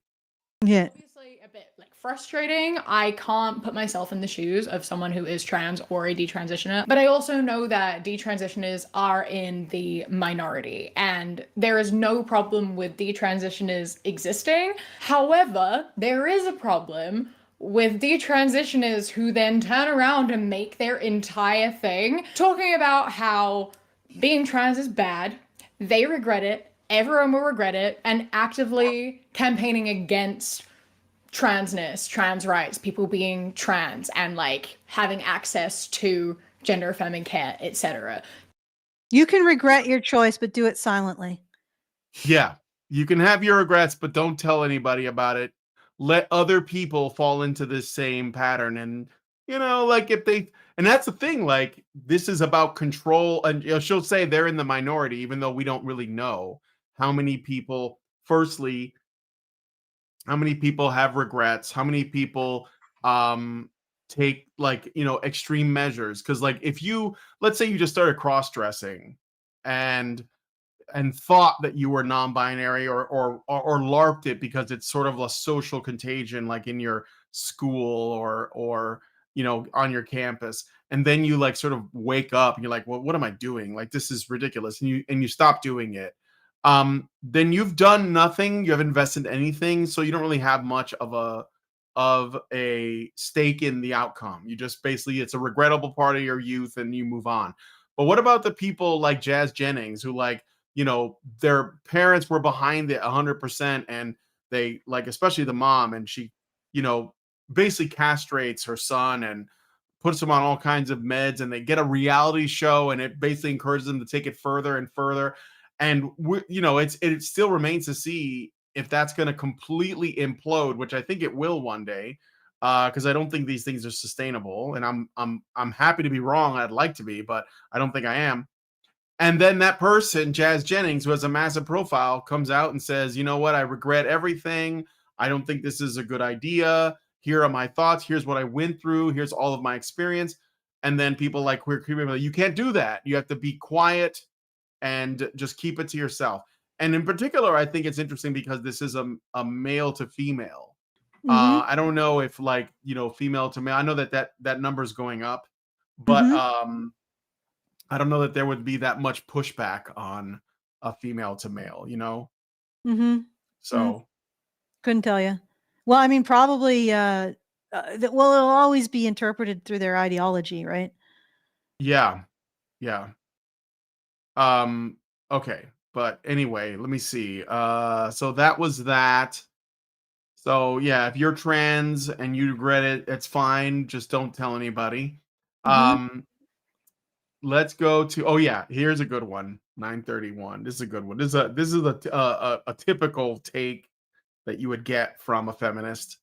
You cannot say you don't understand womanhood as a whole, but you understand like manhood better when you aren't a man, or you were not living as a man, presenting as a man. No one perceived you as a man, so you weren't treated that way. You were treated as a woman. So thus, you do understand womanhood because you. So womanhood is just an experience of being acted upon. Okay. Is that what she's saying?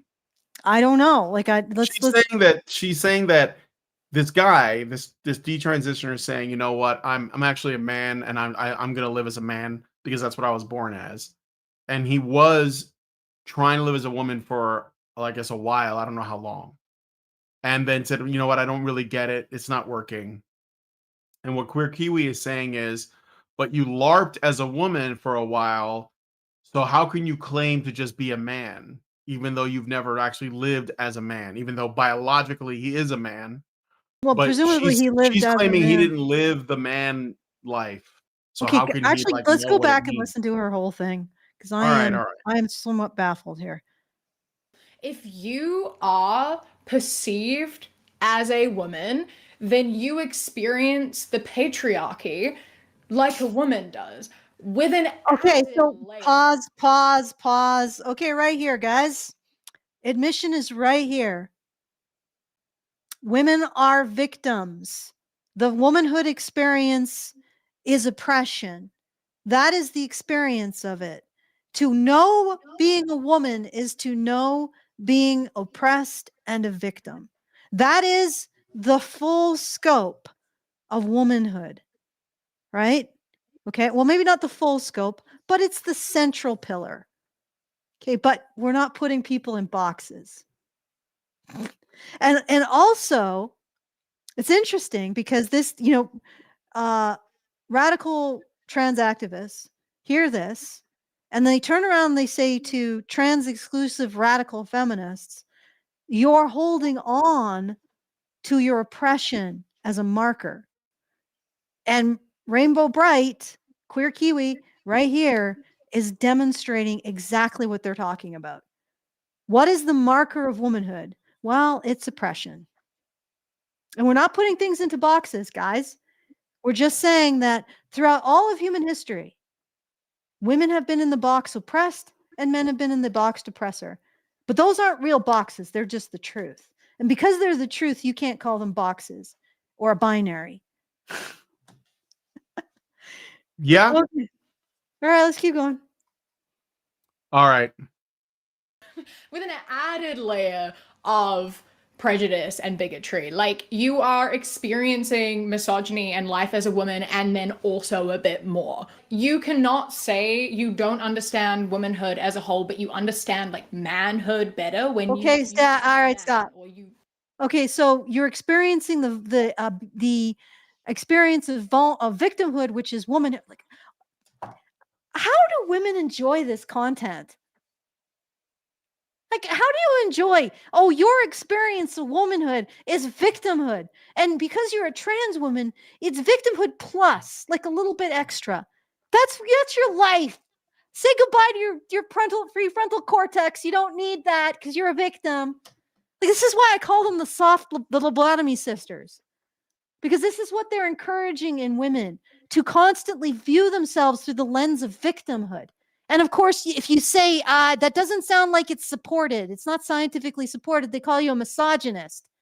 So they don't even know if this is justified.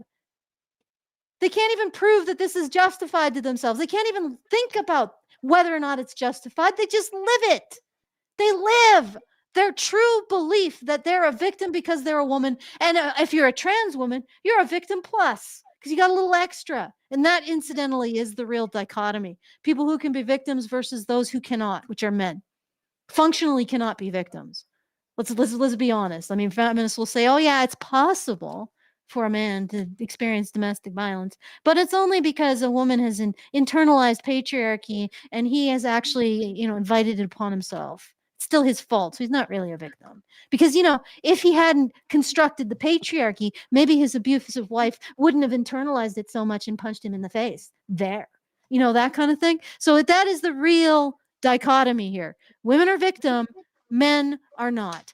And I don't understand why this is why I'm weird, I guess.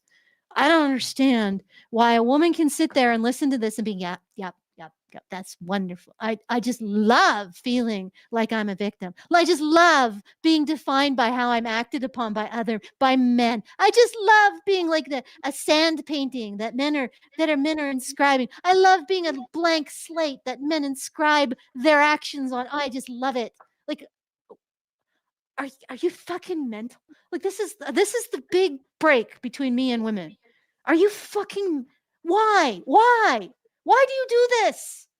Why is this attractive?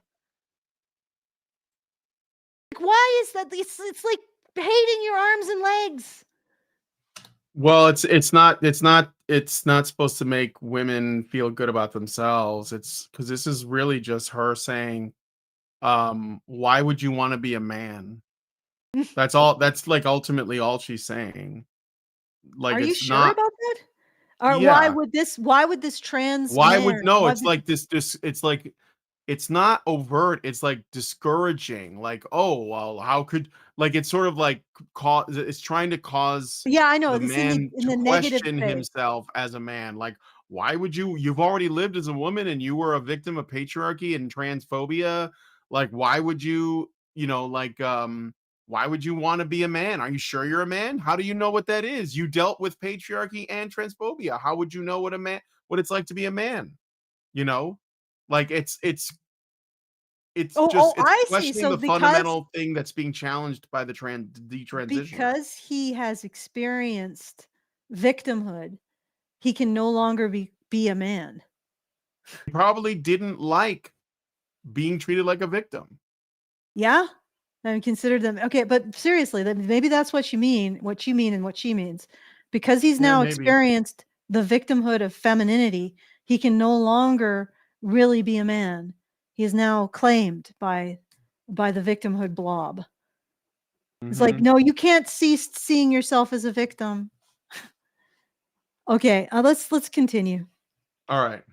were not living as a man, presenting as a man. No one perceived you as a man. So you weren't Presumably treated they that way. You did were treated- prior to his transition, though, right? What? Okay, is she just Presumably he was a deepening her man argument? before. I don't know how long he lived as a man I guess it before he doesn't. It decided. isn't relevant because she's saying that for this period of time, she was not perceived as a man. He lived as a Yes. woman. He experienced patriarchy, patriarchal victimization. Therefore, he is now has the female experience. Because having children, not the female experience, like the female half of having, not the female experience. Yes. Unique cognitive functions, like having more peripheral vision, having keener sense of smell, more dexterous in your fingers. That's not a female experience, Yeah. right? Having a lower center of body mass, not a female experience. No, it's just victimhood, guys. Yep. I got a super chow from Albatross for $5, and he didn't say anything.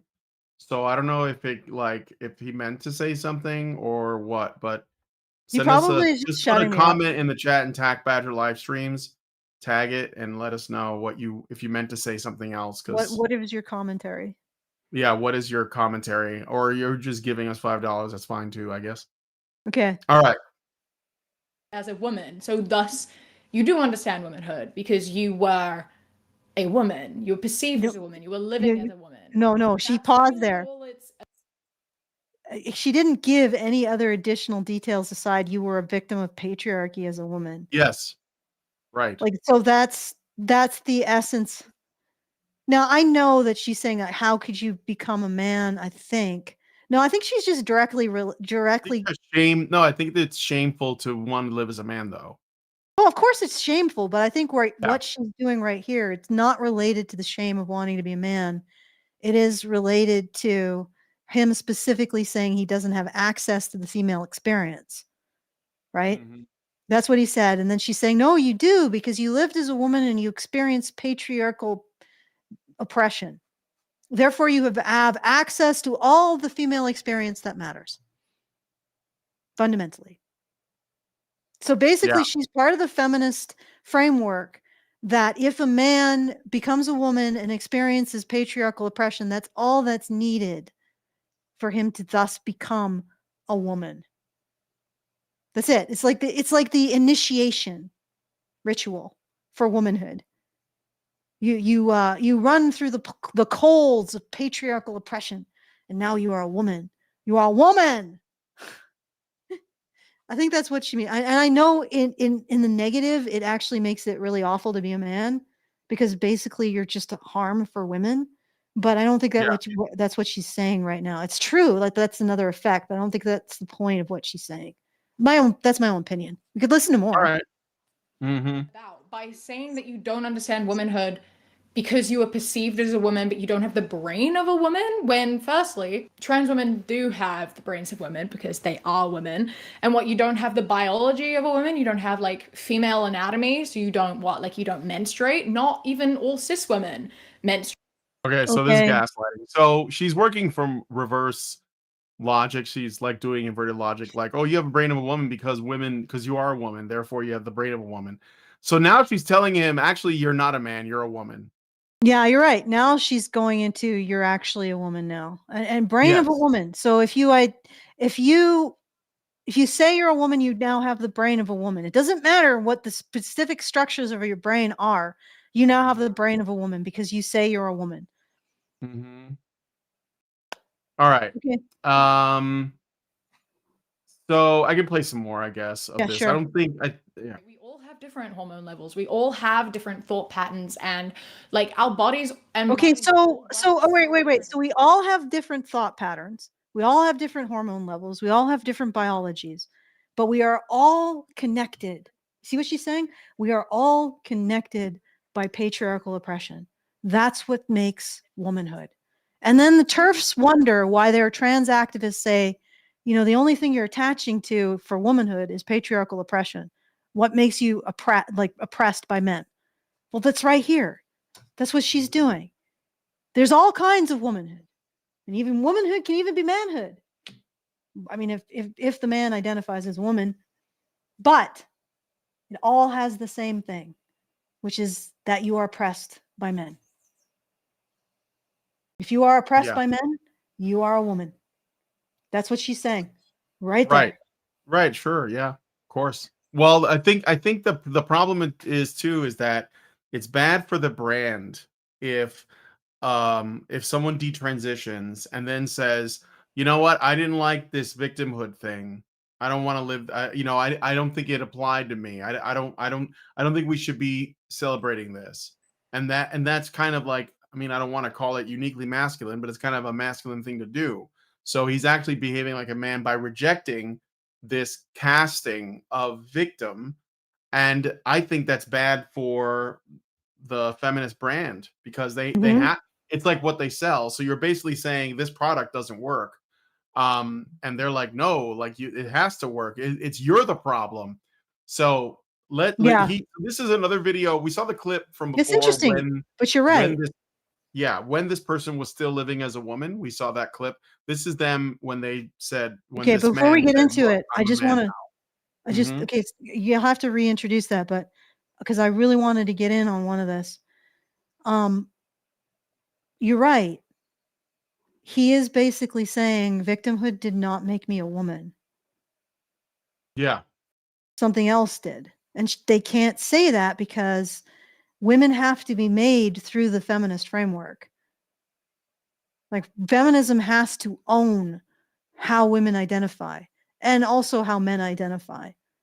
So if this guy says, well, the way that feminists arranged the genders did not apply to me, I mean, he has the most authority to say that, really, because he's Mhm. been through the whole process. And he's like, nope, that didn't apply. They're wrong. You're right. It's they have to control the brand, they have to control the damage to the brand that this man presents. Yeah.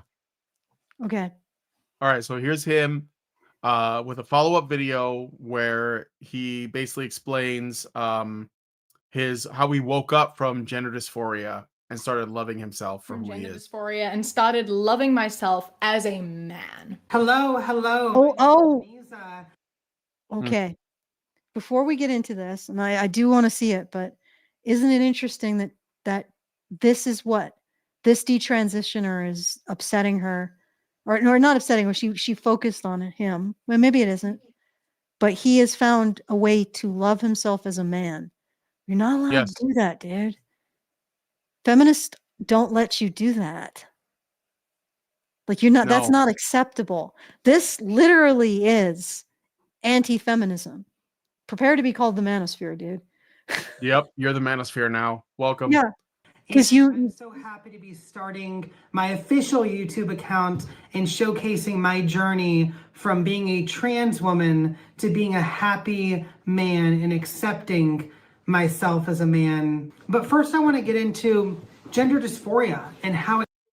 All right. I'm going to skip ahead a little bit. He basically says, it's unique because it's like we're celebrating a mental illness as opposed to, he's like, you wouldn't do that for like bulimia or anorexia or whatever, or depression. And, I mean, that's fair. So I'm going to jump to, cause I mean, we've gone for 2 hours now and I want to eat, but let me see if I can find another time code. Well, let me jump to her reaction to this, okay? Celebrate them. I'm gonna have to stop you right there. Okay, so wait. I want a clarification. So he said we don't celebrate men, I'm guessing.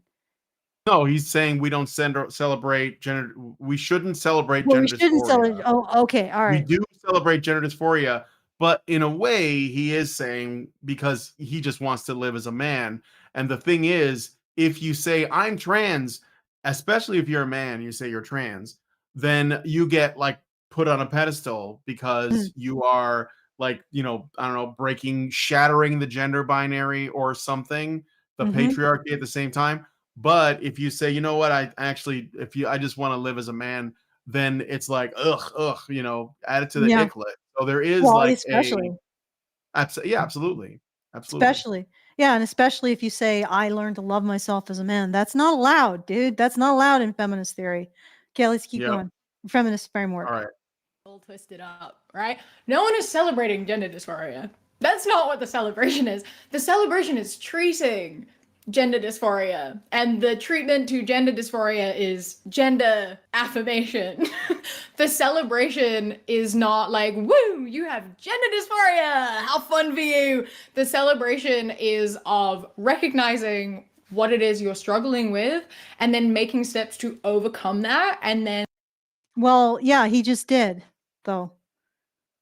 Yeah. So essentially what you're saying is if you celebrate this particular treatment format for a mental health issue, that's okay. And it's not pushing people towards it, especially when you consider that gender dysphoria comes with, other mental health issues. You're not pushing people towards it. Mm-hmm. Okay. You're by celebrating this particular treatment, because there are other treatments. And obviously he pursued a treatment that worked for him and might work for other individuals who want to not become, they are, for whatever reason, they no longer want to transition to be women. They would like to now go back to being men. Right? Okay. All right. So Yep. we can't celebrate that though. All right. I got one more. 40 minutes. Oh, geez. You mean all throughout this, she didn't say anything of worth? I mean, a lot of her stuff is rambly and like she just sort of repeats herself. Like, Does he ever say anything more about learning to love himself as a man? there's a no, not really. I mean, I can go to his bit right here. Yeah. Dressed how I want to dress, been how I've always been in my life, and I didn't need to tag along this identity as a trans woman. Yeah, that's what I'm telling you. That's what I did. I grow my facial hair out now. I dress as a man, and I'm happy about it because I'm expressing myself truly. that's kind of the whole point. Well, okay. So, That- okay. So, yeah, he basically says, look, I didn't, essentially, he's saying, I just stopped pretending to be Mhm. something I'm not. And now I'm Mhm. just going to be me. And that's okay. Yeah.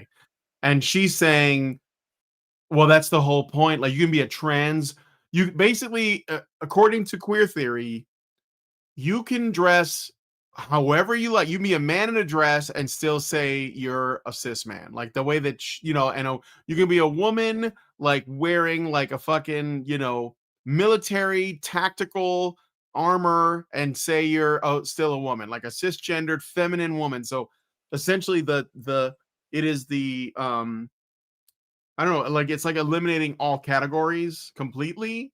Mhm. And of course, nobody says you have to live in some kind of box. That's a bullshit premise that a lot of these queer theorists even bring up. Oh, you're in the man box, you're doing the man thing. It's like, no, like there's always been wiggle room and there will always be wiggle room. You guys didn't invent it, but they act like they did. And so this is them sort of reinforcing it. Like he's saying, I want to live however I want. And she's like, well, that was our idea. Yeah. So Controlling the brand. Controlling damage to the brand. Okay. I'm or like actually taking interested. ownership of things that they didn't own. So Find the next thing that he says, maybe. okay. Oh, yeah. Of man and woman, which you've just said hurt you. All right. Yes, but here's the thing. As a trans woman, you encourage him to integrate your boxes. Right? Okay, well, if he's saying, oh, that hurt me, maybe he's talking about the feminist boxes, which is woman is victim, man is oppressor. Because you're not getting rid of boxes, lady. You just demonstrated at length that you have constructed a new box, which is women as victim. Maybe that's what he didn't like. All right, I apologize. Condition of the brain. You don't cure it with a boob job or bottom surgery. You don't cure it with gender affirming care, which is a disgusting way to put sterilization and harmful hormone usage. And a lot of people ask me, are you still taking hormones? Are you gonna, like, I never did. That's what I want to make it clear and make it known to so many people, is that I never took hormones because I always held on to a little shred of truth that was, maybe I'll come out of it. Oh, good Lord. Thank God you He did. dodged the bullet. Yeah. Like, honestly, yeah. And the fact is, you call it gender affirming care, no offense, you are sterilizing people. And you Yeah, are, it's chemical castration. There's yeah, nothing offensive about stating the truth. yeah. So Even it's people like, who this actually is, go through it must, on some level, know what they're doing to themselves. So, and why would you encourage this for trans women if there's like their physical bodies don't make them women, just the experience of victimhood makes them women? Like, if that's your qualification, they don't have to go through gender affirming care. Their only gender affirming care that they need is to feel like a victim. Well, many of them already got that. So, congratulations, you're a woman, according to feminists. Like, yeah. all right, skip it to the whatever last time code you wanted to put it to. All right, let me see. Yeah, 24, 32. Okay, here we go. 2432. Yeah, being like, you can be a man and wear dresses. You can be a man and do your makeup. You can do whatever you want and identify how Just can't be a victim. You can be a trans woman, dress like a man, right? Like, it is about who you are. But if you're not perceived as being a woman, you're not, you can't understand what it is to be a woman because you don't experience patriarchal oppression. Like, Well, there's, you do if you're identifying as a woman, but once you stop identifying as a woman, then you no longer do. Then you are the patriarchy.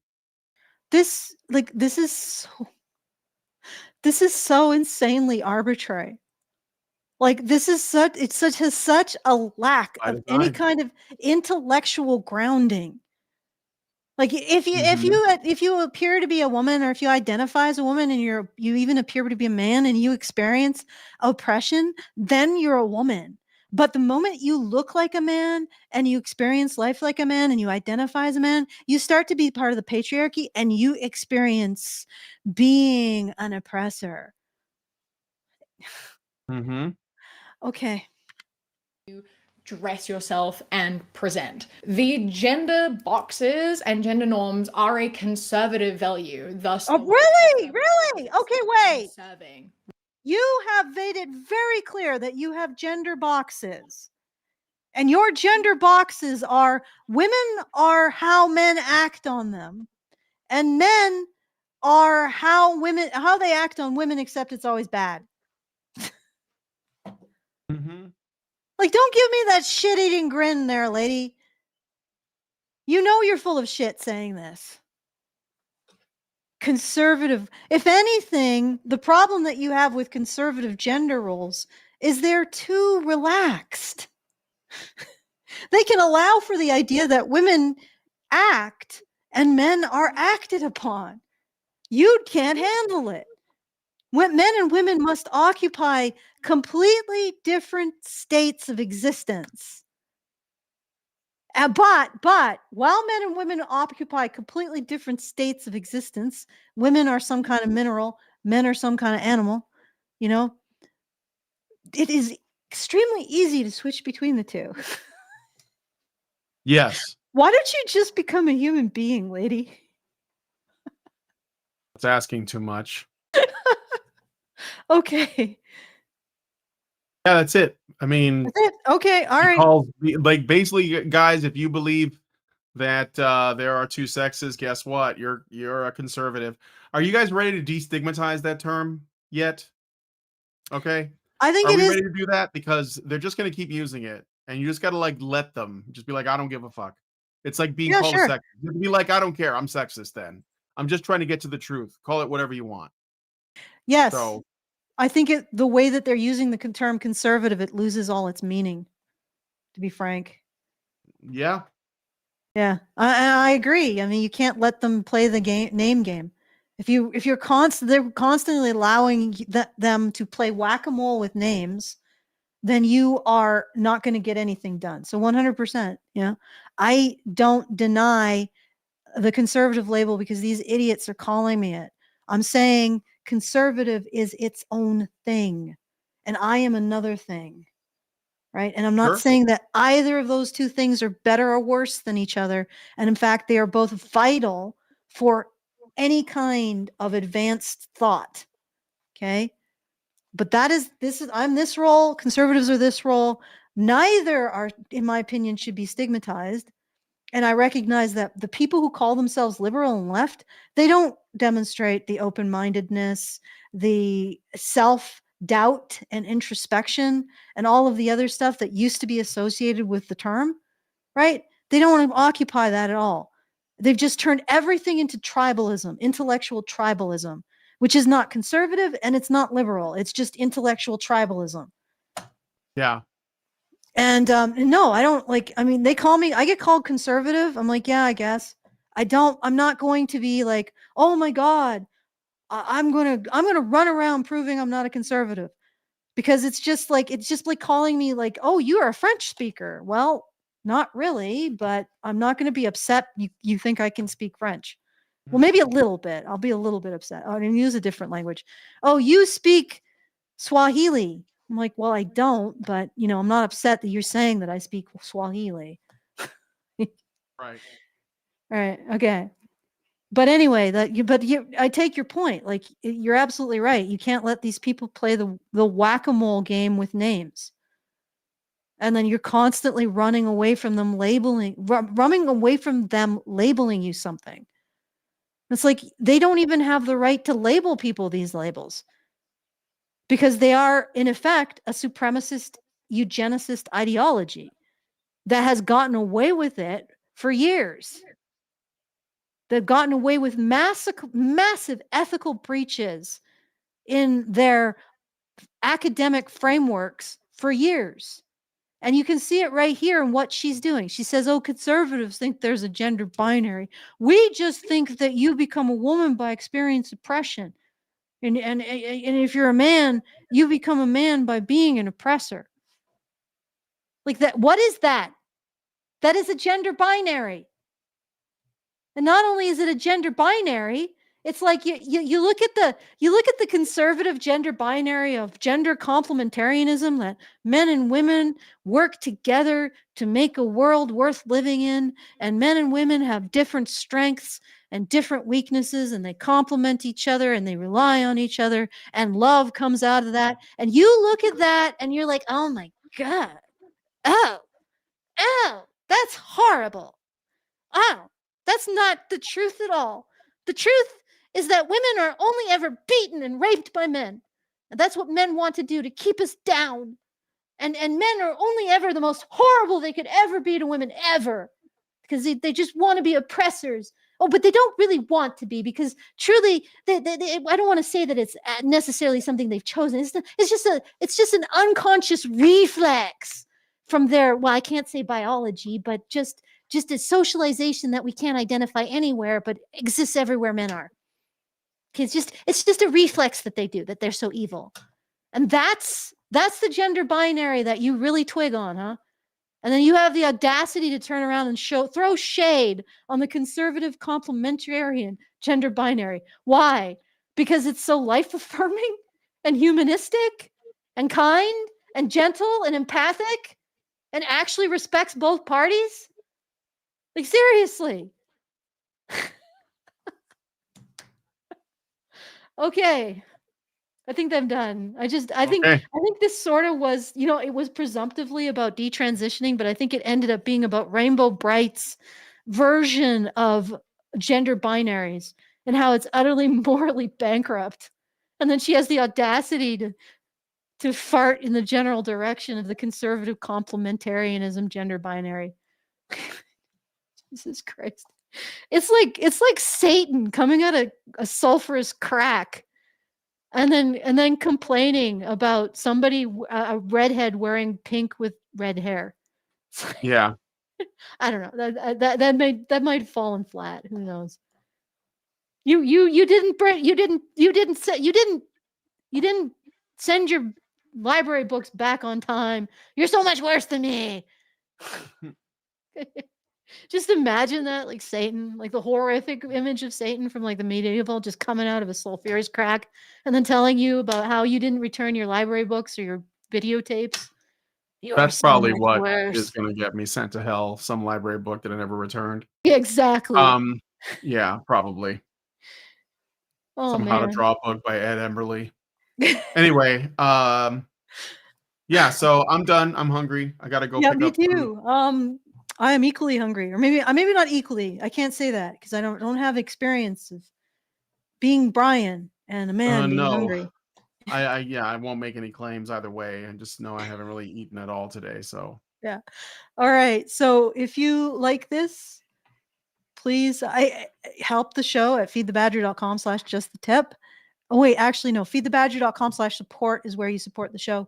You can be part of our Discord community, badgernation.online. And if you want to send a comment, feedthebadger.com/justthetip. Very much appreciated. Those comments enter our comment system, which keeps them in a place where we can cogitate upon them at length. So that's feedthebadger.com/justthetip. And yeah, so I'll hand it back to you, Brian, because I'm done. okay, well, if you guys like this video, please hit like, subscribe if you're not already subscribed. Hit the bell for notifications. Leave us a comment. Let us know what you guys think about what we discussed on the show today. And please, please, please share this video because sharing is caring. Thank you guys so much for coming on today's episode of Maintaining Frame. And we'll talk to you guys in the next one. Men's rights activists are machines, dude. Okay? They are literal machines. They are talking point machines. They are impossible to fucking deal with, especially if you have like a couple dudes who have good memory on top of that too. Holy shit, you're fucked.